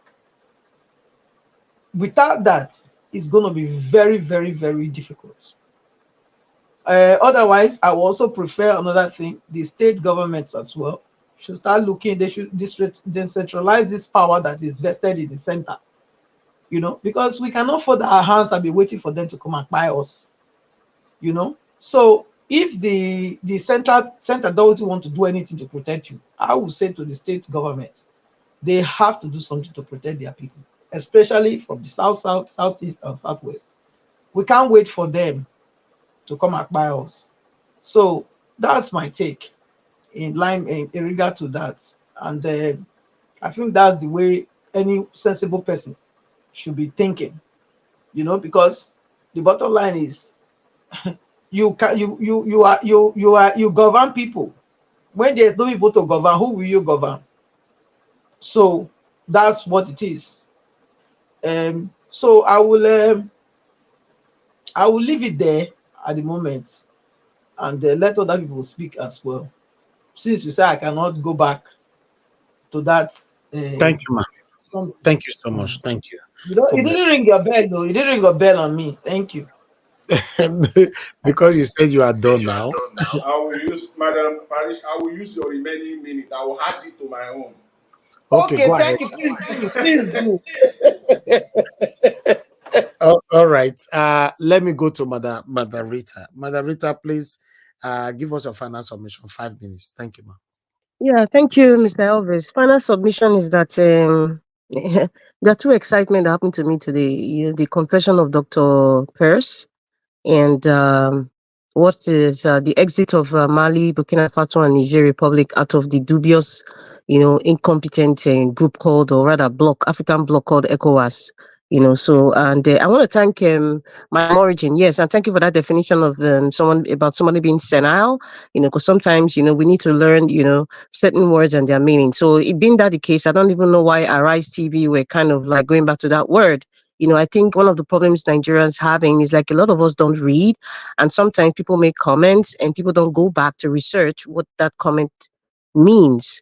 And even for Arise to just assume without even knowing the meaning of senile, you also need jabbing that man and keep going back. He is senile. Thank you very much, Madam Origin. Yes, Bola Ahmed Tinubu, the apparition in Aso Rock, is senile, and we saw it prior to the elections and post-election. It's still ongoing. So we don't know who's governing Nigeria right now, but apparently the caliphate, has us under their armpit, unfortunately. There's something, Mr. Evans, you were explaining about, the influences of the West, that we should kind of stop apportioning blame to the West based on the decisions that the so-called rulers make, in Africa. But I guess there's another something that's kind of like, there's something that's kind of like an undertone that, it's not generally known, it's not something that people really talk about. But when these people make these deals, sometimes, I'm repeating, sometimes, and please listen very carefully, everyone. Sometimes, even if you have a leader who is saying, you know what, I'm not going to go with your deal because it doesn't favor my people, right? This same West can twist their hands in such a way that even if they say no, they can still get what they want. The only thing is to remove them from that constitutional position. We have seen movies, history books. Do your research. Patrice Mulumba, Kwame Nkrumah, Thomas Sankara. There's a plethora of Pan-Africanists, African leaders who wanted to say, you know what, it's Africa first. I don't want your sweets and your chewing gum. It's African first. I don't need your $1 trillion deal. It's Africa first. They just kept speaking, but what happened? They take them out, either by the assassin way or they give them some form of sickness and they suddenly pass on. Miles Monroe of the Bahamas. If you go back to leaders, look at Martin Luther King, people who are speaking and trying to open the eyes of the gullible ones, of the people who don't really know what's really going on behind closed doors. These men and women, they spoke up, but what happened to them? We only have leaders who, we only need, right now, this generation, we need leaders who are willing to sacrifice. Unfortunately, we have the greedy ones. Majority of them are greedy. These 3 young men in this Mali, Niger, and Burkina Faso, they are brave. If you see the way they've been acting since last year, they are willing to take the capital punishment for their country, just like Thomas Sankara. They are willing to take it, just like Patrice Mulumba. They are willing to take it. But somehow, the books, history books, or what the media, which the West controls, will tell us over time, over generations, and we think, okay, this is what it is. No, that's not what it is. Only God knows what Nelson Mandela went through, that he took to his grave. He never told us. The only thing they could do through the clerk was that, okay, let's put him in jail. You'll be there for 27 years. Normally, someone like Mandela will either be assassinated or you'll be taken down by sickness. Hugo Chavez of Cuba, he mentioned something in United Nations. In 3 months, the man died of cancer. He came from nowhere, a healthy man. I watched that thing that the man passed. What am I saying? Other 2 months, he passed on. Do you think it was natural? Because he was saying something in the UN Assembly, about the oil bloc and what, the United States and the West were doing. What did they do? They just gave him some sickness. So sometimes, even if we know that our leaders have the power to change the status quo and not use the West as a yardstick of their incompetencies, we should still say that this West, that's why we are speaking out now. Thank God for the internet in our generation. We need to use it wisely. In this generation, however, even if, of course, it's not a yardstick, but however, we know the strength of the West and what they do, the manipulation that takes place. The manipulation, they can make a good leader look terrible. They have the power to do it. They will use the media like CNN and the rest of them. They will do it. It will work because they always have a Judas in every country that are willing to betray. I'm thinking one of the main reasons why you see these 3 West African countries pulled out, they know that as long as they belong to that entity called the ECOWAS, they know very well that the West, like France and Belgium and the United States and even Deutschland, they still have influences within the ECOWAS. Look at the United States with Bola Ahmed Tinubu. Why? In fact, let's not even go to Chicago State University. He obviously made a deal with them. Peter Obi said it, how they made a deal with them, and the guy withdrew. And they said, okay, we will not give you the seat. That's what happened. That is exactly what happened. Buhari made a deal. Let me use the word allegedly now, but I mean, we all know. He made a deal now Obama's regime, they made a deal and they ousted that Jonathan. So sometimes we still have to bring the West as being part of what is the degradation of Africa. We still have to bring the West. These three men, I'm very sure, I am very, very sure that is Putin that is giving them all the expo about the plans of the West. Why did Anthony Blinken come into Nigeria a few weeks ago? Why do you think he came? Do you think that they didn't know that this was going to happen? Why did he go to Angola? Yeah, if you look at the list of the country, I said it before, the list of the country Anthony Blinken went to, I will tell you, in fact, if you look at the mineral resources they have, that visit to Nigeria was not for investment. America has had, a collaboration with investment in Nigeria for decades. So it's not now. It's not now. It's about what's happening with this Cold War that's going on. And then these brave men who know that, listen, they know they will bribe many of the generals in those countries to infiltrate them and take over. They've done that in the past before. Blaise Compaoré, who betrayed Thomas Sankara, he's in jail. Go and read the history. You guys, stop watching Nollywood movies. Go to YouTube. There are free videos about Africa. Go and learn. Mr. Naija, what you just caught me now. Yeah, I have a lot to say, but let me stop respectfully. Thank you. Okay, I'll give you 2 more minutes. Go ahead. 2 months is not enough, but it's okay. I will just say, everybody, please just, start doing research and start looking at things deeply, not on the surface or what Arise tells you or what CNN tells you. No, please go deeply. So when you are speaking and you are telling them these are the information you know, and you tell them straight face, they know that you know.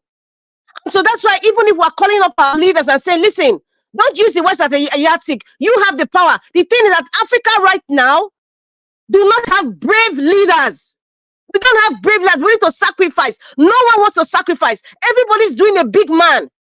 It's trickled down to what is happening in our society with the young people. Everybody wants to do Yahoo. They want to do something fraudulent, get rich quick.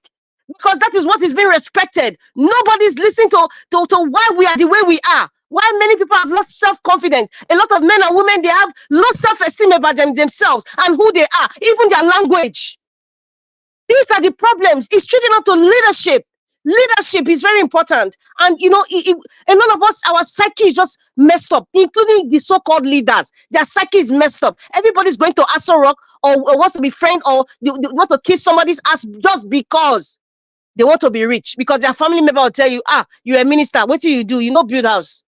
That's just, there's something wrong with the mentality. But please, my people, please, let us start like what Mother Luke said. Nigerian army, how market? Look at these young men. Look at what they are doing for their country. It tells you that they stood their ground, kicked out France, forcefully kicked them out behind, kicked them out. Kick them out, and it made the people feel that yes, this is our country. We make our decisions. We have our resources. We will sell it to the world according to our price. That is statesmanship. That is being a nationalist, somebody who loves the nation. Nigerians, we are not even a nation yet, so that's why most of us our nationalism kind of is tied to our tribe, religion, or my brother Dede. It's not tied to Nigeria. That's why everywhere is just haphazardly run. Everywhere is just, in fact, we're on autopilot. Everybody just doing their own thing. Nigeria, thank you very much. Tomorrow is another day. And God bless everybody. Have a blessed week. Thank you. Thank you very much, Madam Rita. God bless you. All right. Let's call on the Oga Jonathan. Please talk to us, sir. You have 5 minutes. Plus 1 minute left. Patricia, 6 minutes. Thank you. Thank you. I appreciate that. Thank you very much, Mr. Elvis. Thanks to everyone, Madam Patricia, Madam Rita. Thank you. Thank you very much for your submission. You just eat it again. You went even further. You expanded on it. You brought it out. I'm one of the statement that I made earlier. I gave 3 points, and the second one is that they should renegotiate. So when you see what Niger did to France and tell them to get out, we are going to take charge of our own natural resource or resources. We are going to determine who to sell to, how to sell to. That is Nigerian renegotiating. Every forward, they call it forward contract. Every forward crude oil contract should be renegotiated. to the benefit of Nigeria and Nigerians. If it is not possible, get out of that contract. Cancel it outright. That is the way it should be going forward. If you are still in this quagmire, Nigeria is going nowhere. That is one, and I'm proud, I'm very happy that solutions are being brought forward. And if they refuse to do it, and now people are coming out, even on this platform, myself inclusive, saying, accusing them, kind of blaming them, not taking rest, and people will be coming out and saying, you are just talking, you are not putting solutions on the table.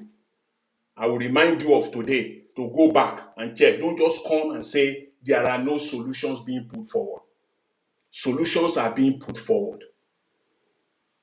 There is no reason why a state in Nigeria should go borrowing, if not for the fact that, don't let me use the word, please, if not for the fact that the people that are there, governors, they're just clueless. Let me just be very, very mindful of the word that I use. The other day here, Rufai was asking one of the Edo State aspirants, where will you get the money from? The only thing before you say Jack Robinson that will come out of their mouth, public-private partnership. Which public-private partnership are you talking about? Before you say anything, we will go public-private partnership. People are not stupid here. You are only saying that because you have no clue. Must you go into debt to develop your state or to develop your country? Must you? There is also what they call equity. You can do that too, without borrowing a dime, and to develop every nook and cranny of your state. There are ways and methods to do that. But as you mentioned earlier, Mr. Elvis, even before they get to office, everything on their brain is how to loot. Everything on their brain is how to loot. There are ways you can develop your state without borrowing $1. Stop putting out this public-private partnership thing, because it is the money that you stole from the system. You will turn around, put it into one SPV, and that you are loaning the state again. The money that you stole, you will put it back, and you say it is public-private partnership, putting the state or the country into further debt. Public-private partnership. That's what they say. You can develop your state.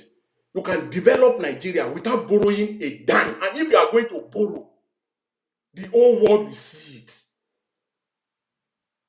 The whole world, we are borrowing this $10 billion in those states, in Lagos State, in Ebonyi State. They will see that world-class hospital that will be referred to as the best hospital in the world. That's where the $10 billion or the dollar will go into.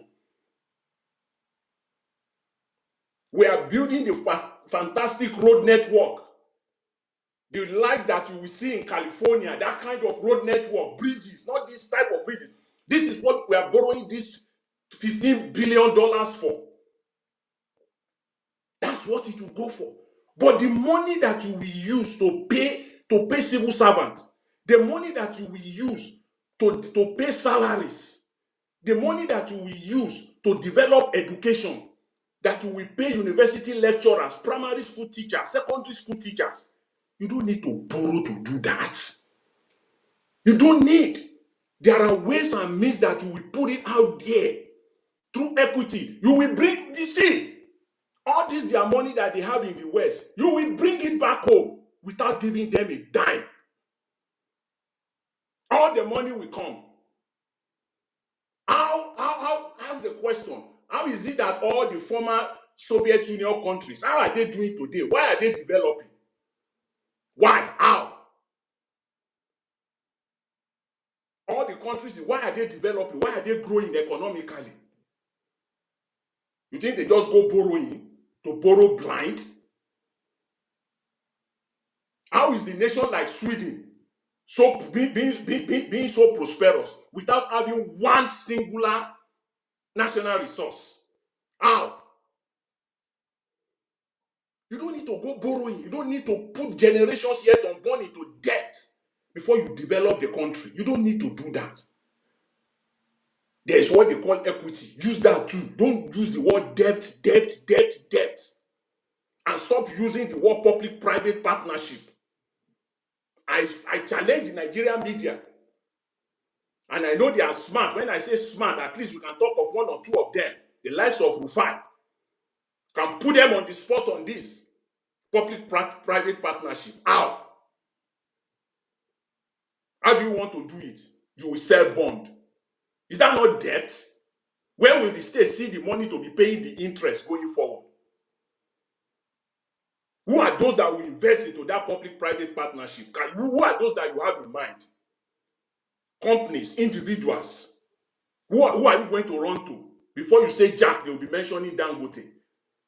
Before you say Jack, they will be mentioning the rich people.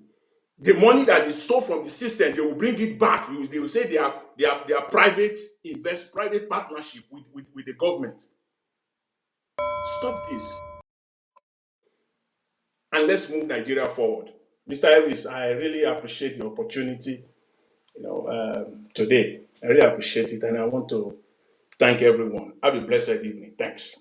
Thank you, Mr. Jonathan. Thanks for all you do. I appreciate you too, sir. Thanks for a wonderful submission, and we hope they listen. Thank you very much. Let me go to Madam Luke. Madam Luke, please give us your final submission, 5 minutes. Thank you very much for your patience. Thank you once again, Niger Watch family. It's been a wonderful day, very peaceful. Hopefully no late entrants coming in here to give us extended session. We have said everything we need to say, and unfortunately, the future still looks bleak because when you do not have a progressive government in place, all you can have is retrogression. Mr. Tinubu, who is sitting in the Aso Rock right now, does not have any plan for Nigeria. He came here to recoup his expenses he has invested for the past 20 plus years. He has spent the money very well, both domestically and internationally. Yes, like Madam Rita said, we've said it many times, what we see now is colonialism. I was watching a TikTok clip, how Mr. Beast went all the way to Kenya to go and build borehole for Kenya. And a Caucasian, a white man came in and said, can you imagine that? That it took somebody from out of the country to give the country water. And the person particularly mentioned Nigeria, that it is it is not inconceivable that a so-called giant of Africa cannot boast of electricity.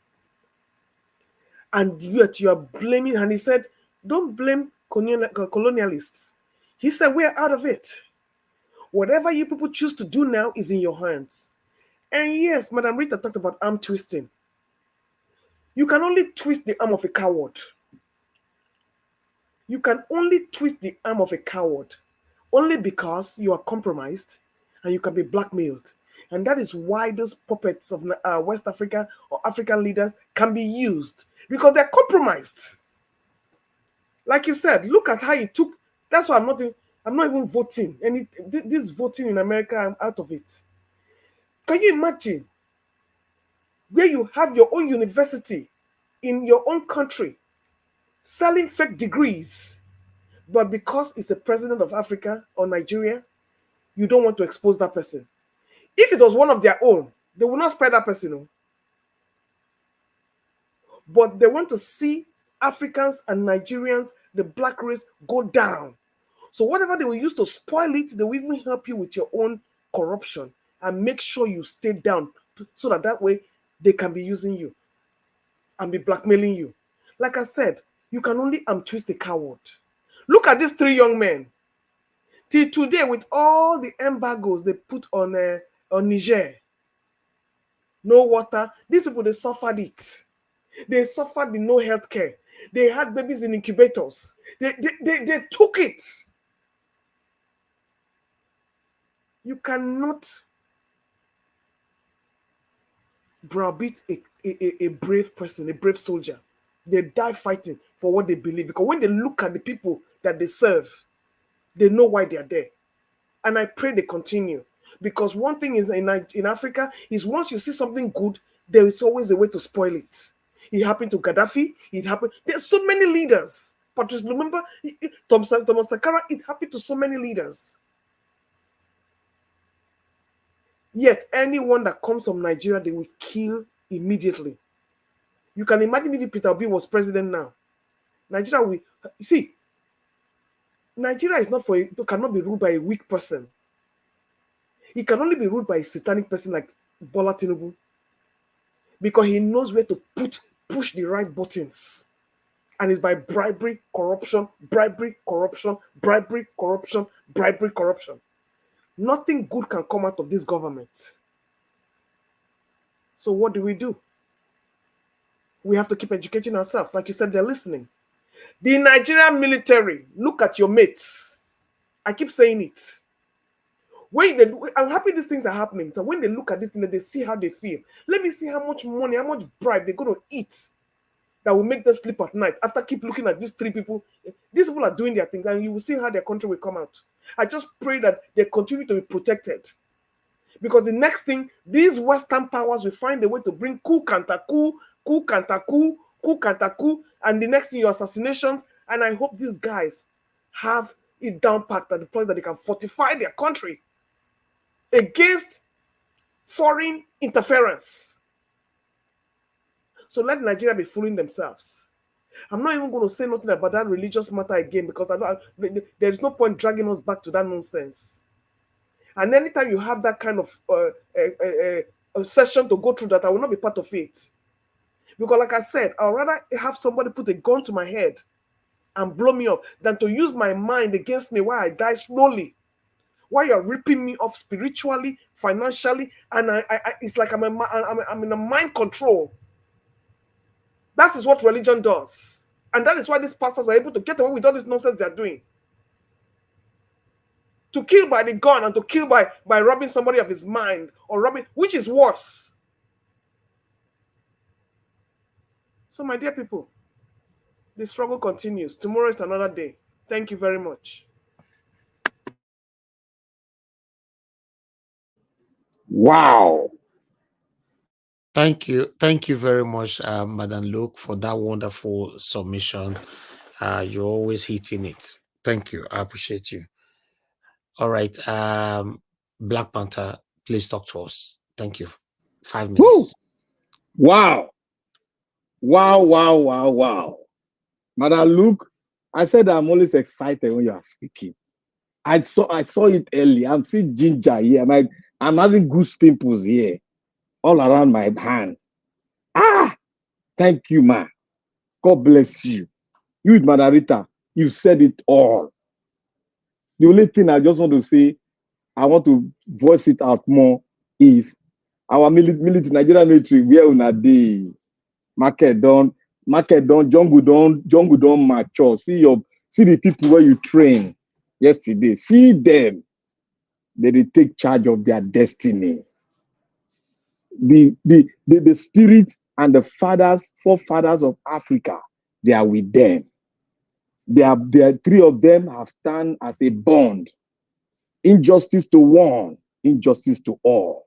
Remember what they told the Nigerian military? Said, if you go into Niger, you have open room for a new warfare within the West Coast and the Sahel. They said it, and the Nigerian military, the Nigerian president ran back. Yes, this is what it takes when you have a weak military that have been weakened by corruption, weakened by tribalism, weakened by religious bigotry. This is it.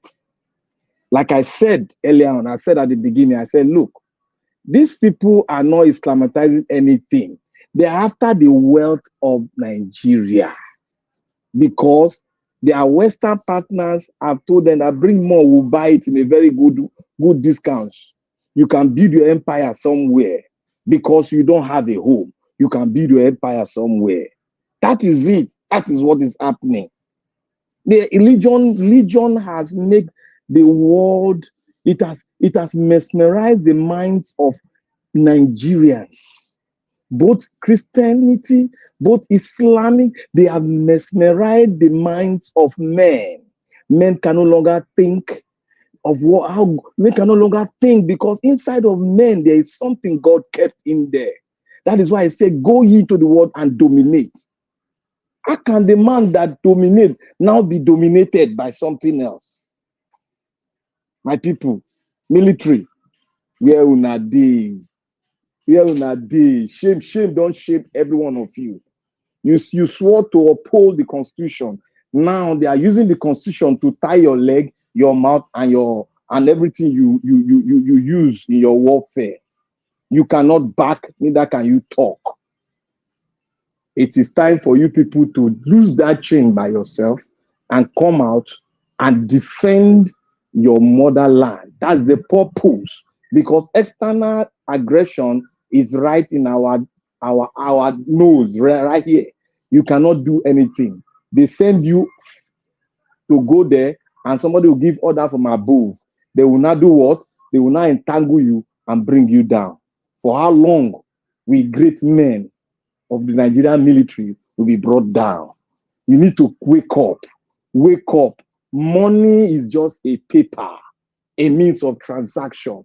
Money, men can go, but the money will still be there. It cannot get finished. So it is rather better for you to fight for the country than to fight for money's sake. Nigerian army, wake up, arise. The dawn has arisen. The three great African men have stood up to face any aggression from anywhere. And when they are facing, they are not facing it just because they want to fight. They want to tell the world that Africa is a great continent. And Africa, if we till our soil, we can dictate what goes out and what goes in. Africa, we need to open our borders to other African countries. The white men put the border there. We had no border before, but the white men put the border there so that they can divide us and steal our resources. Three African brothers have arisen. Like I said there, Mr. Niger Watch, when they were having the referendum, when I said it, some people came here, start backing and backing. They said it was a lie. Now the referendum is over. They've stood, and some of them have had the constitution. Arise, Nigerian army. Arise, Nigerian army. Yeah. Mr. Black Panther. Yes, my brother. Just 10 seconds. You said something. You can go ahead. You said they are not doing it for the sake, not just to buy. I think they are also not doing it for the sake of looting their country dry. God bless you, sir. They are not doing it for the sake of looting. Thank you for adding it. My joy today is to see this. I have seen and I've followed the three African brothers. My joy today is that what I have seen ahead, they are doing it. And what we do, we want to pray for them and strengthen them so that they can take Africa to a place where we all will be proud of. If Nigeria refused to do it, if Nigeria refused to have a referendum on the constitution, then let us do what? Let us break up and have this. We are big, 250 million. We can share ourselves into 60 million. We can go our separate way and have a very nation. As the Western, Eastern Germany did it, if we do it right, we cannot come together. That is what it takes. The borders should be open for Africa to unite. After having their own strong, very military, after having their constitution, after taking charge of their resources, African brothers can come together, have a combined referendum on how we are going to progress as a one very and strong continent and forge ahead to dictate to the world. It is our time. It is our time. The 21st century, it is the time of Africa to arise. Nigeria military, arise before the people arose and take it by force. Thank you, Mr. Niger Watch. I'm so excited because the three African brothers are doing what Mulumba, Mandela, and Mobutu Sese Seko, all what they have spoken in the past, it is happening. May God bless Burkina Faso. May God bless Mali. May God bless the Niger Republic. Thank you, Mr. Niger Watch. Thank you, sir. Thank you very much. God bless you. Thank you. All right. Mr. Chimeze, thanks for calling back again. Please, you have only 1 minute to talk to us. Yes, Niger Watch. I haven't come for today. Okay, I thought you called You refuse earlier to on. pick my Okay, No, now, you never pick my call today. I bet not verse. Talk to us now, sir. All right. I greet everyone. What I'm saying, people are saying Nigeria army arise. Where are they rising into? I'm laughing. They won't rise anything. You know where they have their power? To buy innocent people. That's where they have power. Look at the toll gate massacre. That's where they have the power, the strength. The corruption in army won't allow them to wake up. So anybody that are calling them should rise up. They're not getting up anywhere. They're just like they have those Nigerian youths that doesn't want to get up. Anybody that's calling Nigeria military, I'm sorry. They are not rising up anywhere. The politicians already caged them. If you have in mind that they're gonna wake up or they get up, it's no. They are looking for a 2024 vehicle to drive. So many of them. They are looking for money. If they have the opportunity, they will buy the 2024 car, the highest one. You see this kind of people, they're going to wake up. They're after people that doesn't have anything. They have your placard, they will buy you. They have your stick on his hand. That's where the Nigerian military have power. They will never get up. The corruption have caged them, have killed them. So anybody that calling Nigerian military, I'm sorry, they won't get up. They won't wake up. Okay, thank you. They have caged with these politicians. Thank you, Niger Watch. Thank you, sir. Thank you, Mr. Chimeze. All right, Oga CM, you finally find your way here. Thank you very much, sir, for joining us. You're also going to get your thank you. Thank you, Niger World. Just to speed things up. I know say go come. I know say go come. I greet everybody. No, only Black Panther now I give right to the talk to me anyhow on this platform. Every other person I could react. And me too. And me too. Yeah, I'm Madam Luke. You join. No, Madam Patricia. Oh, Madam Patricia. Oh, yeah. Okay. All the women. Actually, what I need to, in fact, like Black Panther said, I'm also happy today. Happy in the sense that, you see, what we've been said is what they call nationhood. Niger Republic, Mali, and what is the other one? And the Burkina Faso. Yes, they share one common ancestry. They are coming together to better the life of their people. And mind you, these are military. They are not, I think they are not civilian regime. These are military guys. Unlike in Nigeria, where the military is interested in carrying guns, extorting money from people. That's not good. These are military behaving like statesmen. These are military generals or colonels or majors behaving like statesmen. Probably they may not have attended Harvard University, Cambridge, Oxford. But they've now realized that their common enemy is France. Kick France out. They now want to come together. And I was looking at the map. If you see, it should be the biggest country in Africa. If after they must have finished their, coming together. This is the type of thing Nigeria should have initiated long time. But some people feel that they can lord it over the other. If Igbo man lord it over Ogoni, he says have arrived, or Yoruba lord it over maybe Nupe, or Fulani lord it over Bachama. It doesn't work that way.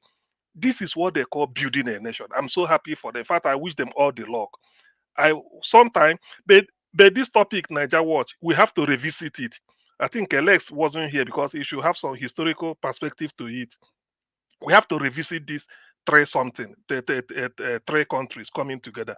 I'm so grateful for them. I wish them all the best of luck, and they will surely succeed. And then be a beacon of hope, a model that a black man can really re-engineer themselves, because all this boundary the colonialists drew in Africa is even causing confusion. So, but this one, they are willingly on their own, not forced, to come together. And I bet you they will do it with the spirit of brotherhood. There wouldn't be anything hidden, because everything will be laid on the table. They discuss it for for the benefit of their people. You do not have to be on the coast to be what is it called, a prosperous nation.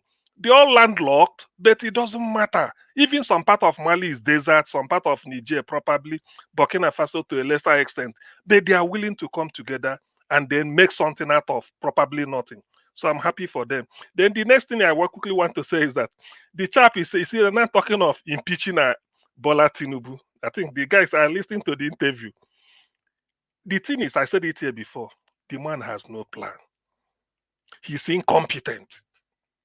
I gave it, I illustrated the point I made one day here. I said, look, some people may say, whenever I go for interview, I'm always nervous, my nerves. I can't stand in front of people and answer questions. So when I go there, in fact, I will become confused. But I know the job is so that I can't stand interview. And all of a sudden, somebody called you, say, look, no more interview. This is your appointment paper. Go and start the job. What else do you want? Tinubu didn't attend the debate. He never showed up. No interview, nothing. They shielded him. In the end, the Fulani, the Caliphate, people that feel they own Nigeria, made a way for him through Mahmoud. They declared everything. Even when all the result in the presidential election result, they've not been collected. When Mahmoud was dictating result, announcing Tinubu the winner, all the results has not been collated together. So what sort of fraud is that? Yet they are determined, say, go to court. By the time you go to court, they change the justices and then give him what you want. Atiku went to Chicago and came back. They disregarded everything. Now they've given you a safe passage.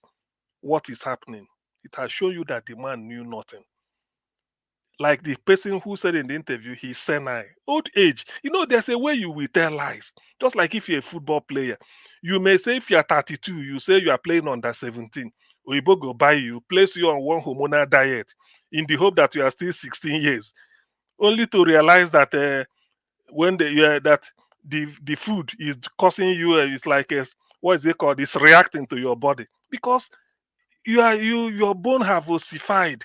You can't grow the way they want you to grow. So you can't tell lies. And if they hire you that you are 21, but you are 42, you can't cope. So in the end, they throw you away. That is what is happening to Tinubu. The guy is too old. He's more than 80 years old. Fola Shade, his daughter, it's about 60 when they were saying it. Forget about they come and manipulate it that is 40, maybe 41, so that when you add 25 on it or 28, it will give you 69. They say Tinubu had her when he was. So all these things, you can't cheat nature. The guy is too old. He's just going to go and take steroid in France so that those hand and leg where they shake before during campaign, no go they shake again. He doesn't know what to do with Nigeria. Forget about all this nonsense they're talking. He has no plan. And those that put him there, they are now confused. Now look at Burkina Faso, Mali, and Niger Republic. Look at the trajectory. Look at the way they are going, showing you that they have a mission. They know what is good for them. They cannot go it alone. Now they are coming together to be one confederal state, or probably the way they want to arrange it, and they maximize their resources and then defend their territories and then sort of become a good country on their own. Now Nigeria will be playing big brother. Already they're out of ECOWAS. I think they want to be out of it if they've not gone out. So that tells you that Nigeria, look at Niger, we used to laugh at Mali and Burkina Faso. They are now moving up, sort of. But look at where Nigeria is. Nigeria is gone. We all know it. Look at a sick man. Tinubu is too senile. That is the word, senile. He's too old. Forget about they say 71. Tomorrow they say 73, 74. Tinubu is beyond 85 years old. He just only living on drug, maybe to steroid to keep himself fit. All these things it's a waste of time. It's a waste of time. I don't know why they put him there, just to make sure that Obi did not get in there. Now everybody is suffering. So Niger Watch, I thank you. I think this Burkina Faso issue, we will revisit it again, because I know as it's developing, it will give at least, let's just look somewhere and then say, look at what a black country is doing. They are getting We'll ahead bring of it again tomorrow. Okay, yes, they are getting ahead of the curve, which is good. I like this type of, because you see, now we have to compare notes. You see them, they identify France is their enemy and they remove France. Now, what can they do on their own? Look at the way they are getting this thing. And I believe you, the issue of electricity and power supply will now be I mean, they should be able to advance. But look at where Nigeria is, and we are talking. They've already signed agreement. Burkina Faso and Niger, they've already signed agreement on power issue to do another dam now. Why can't against they? Nigeria agreement? Against and it's from River Niger. Remember, River Niger came from all the way from Fortagelon in Guinea. They have to dam it and use it for what they want. So okay, look at the sick man.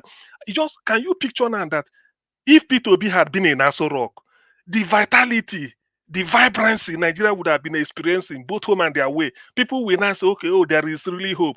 Somebody who is committed than this one you are talking of. Tomorrow they stole money. Tomorrow this billion is missing. How on earth will Tinubu fight corruption? I want somebody to convince me that Tinubu can fight corruption. What of Alpha Beta? All these things you see, Nigeria, I don't know. Sometimes this tribalism and the nepotism and the parochialism we visit on national issue. Look at the mess Nigeria is. Till today, they are still stealing crude oil in Nigeria and gas. Who are those stealing it? Those in power. Bajabi Amila, chief of staff. Look at all the corruption passes through him. Under 6 months or 7 months, they are harvesting. Can you imagine if they should be now between now and next year, by end of 2025? Do you know what will happen? Under not up to a year, government where that is corruption is just help yourself. So it's a shame, really. While I celebrate Burkina Faso, Mali, and Niger Republic, I weep for Nigeria. To be honest with you, there is no plan. Tinubu has no plan for Nigeria at all. He has got nothing. He doesn't even know. Probably he just sat there looking at them. The man is old. You can't cheat nature. You can't. He's beyond 80. He has gone beyond 80, maybe towards 90.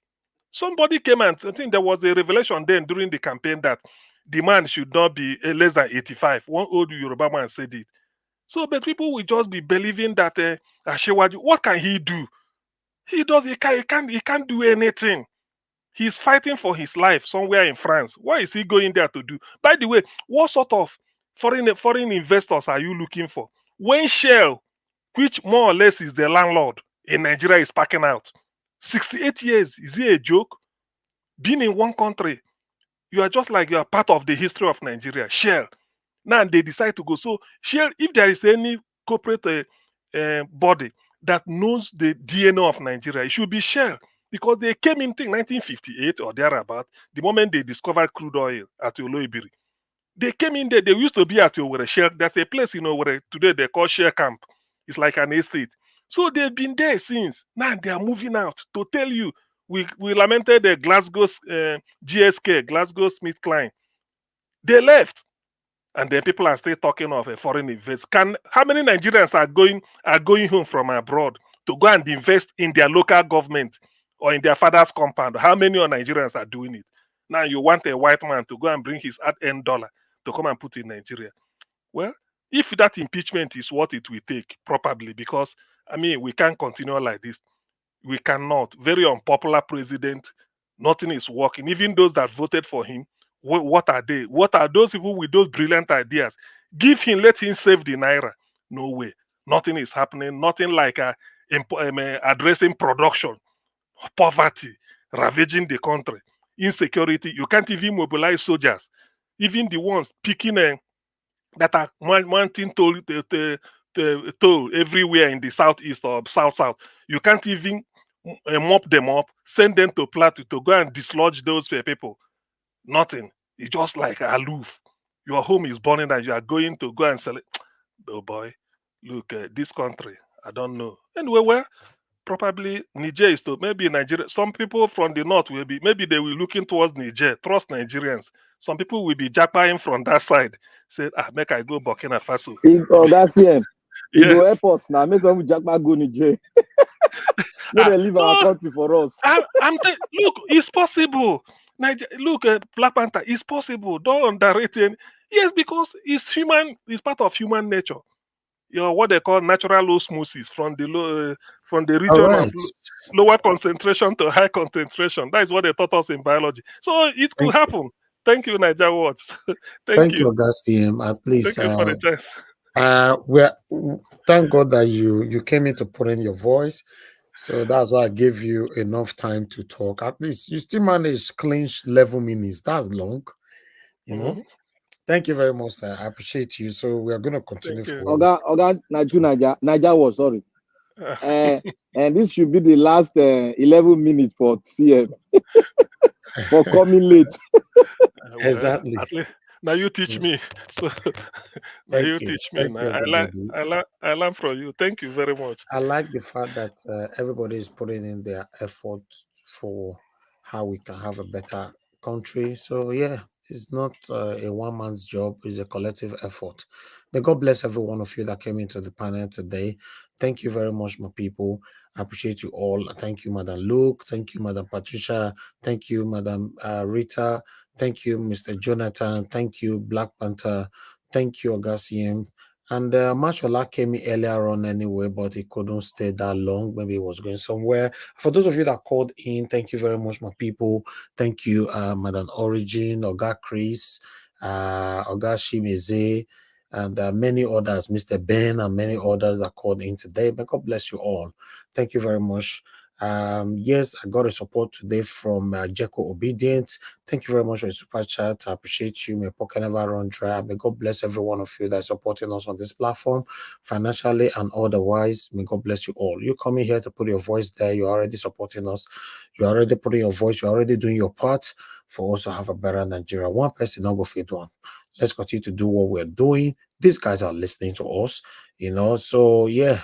We are working on something to bring a prominent individual here anytime soon. So I'm not going to mention names here until he's ready. Then I'll announce it to let you guys know. You know, so I appreciate every one of you. Niger Watch, how soon? How soon? Probably this week. Yeah, that one go do. Don't worry. Mr. Niger Watch, don't tell anybody. So if they miss, they miss. Not tell exactly. No, I said how soon. He said this week. That'll be 7 days. If I do, I go quick day here. Yeah. If for that alone. For that alone, they're not disclosing it. Thank you. Mother, look, if you be lecturer, person not go pass your course. Which way you there? Nobody go pass that course. I'm telling you, you could say you not be lecturer at all. Nobody. Listen, I'm an obedient student. Me when they come here at 1:15 every day. I know. You know, say ask a house. I know say how soon. Listen, I ask. You're used to getting shortcut. Now you know how to jump window. Now you know how to pass door. Like now you're asking for how soon. You know go happen. No, you don't tell me. You don't talk on that. Window enter today. He don't talk on that. So me, I don't know. Say this week I must try and show up. That is the meaning. And that's why I ask how soon. He say yes. Say good. That one don't do me. All right, guys. I appreciate you all. Thank you very much, my wonderful people. The people in the comment section, thank you all. Started with mother of all, Mommy Diaspora. Thank you very much, Mommy, for being there. Always, and I appreciate you. Thank you very much, Anthony Ola. Thank you, AJ. Thank you, Madam Iris Finance, for staying with us today. Thank you very much, Madam Martina Basu TV, for joining us as well. Madam Ahmed Bright in the building. Thank you very much, Madam. It's good to hear from you as well. I guess you are doing excellently well now by God's grace. Thank you very much, everybody right there. Mosonkri. Thank you. And God bless all of you now. Peggy Modi, thank you very much. Thank you, Anthony Ola, and many others. I appreciate every one of you, my people.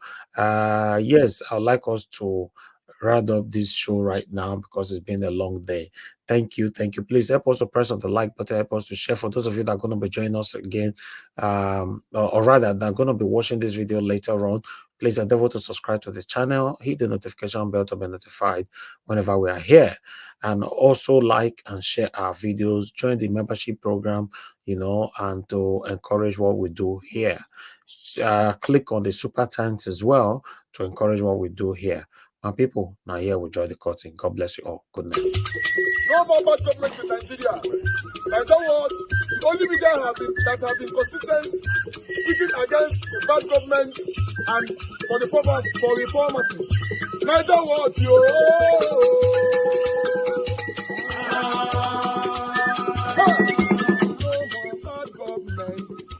No more bad government. Niger what? No more bad government. Niger what? No more bad government. The only media that have been speaking. No more bad government. The voice of the voiceless. No more bad government. No more bad government.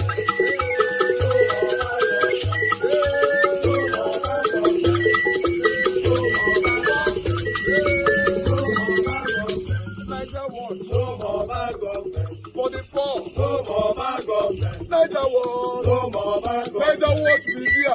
No more bad government. No more bad government. No more bad government. In Nigeria. No more bad government. No more bad government. No more bad government. The only media. No more bad government. The number one media in Nigeria. No more bad government. That have been speaking against government. No more bad government. Niger what? No more bad government.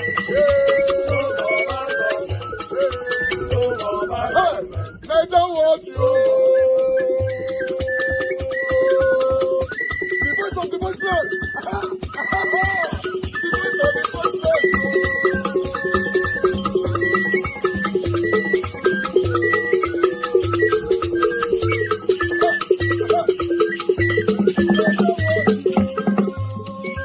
Voice for the voiceless. Voice for the voiceless. Niger what? Voice for the voiceless. Niger watch media. The only media that have been speaking against bad government. Being consistency since 1944. Voice for the voiceless. Voice for the voiceless. Umuwame. Voice for the voiceless. Umuwame. Voice for the voiceless. Voice for the voiceless. Voice for the voiceless. Voice for the voiceless. Voice for the voiceless. Voice for the voiceless. Niger watch you.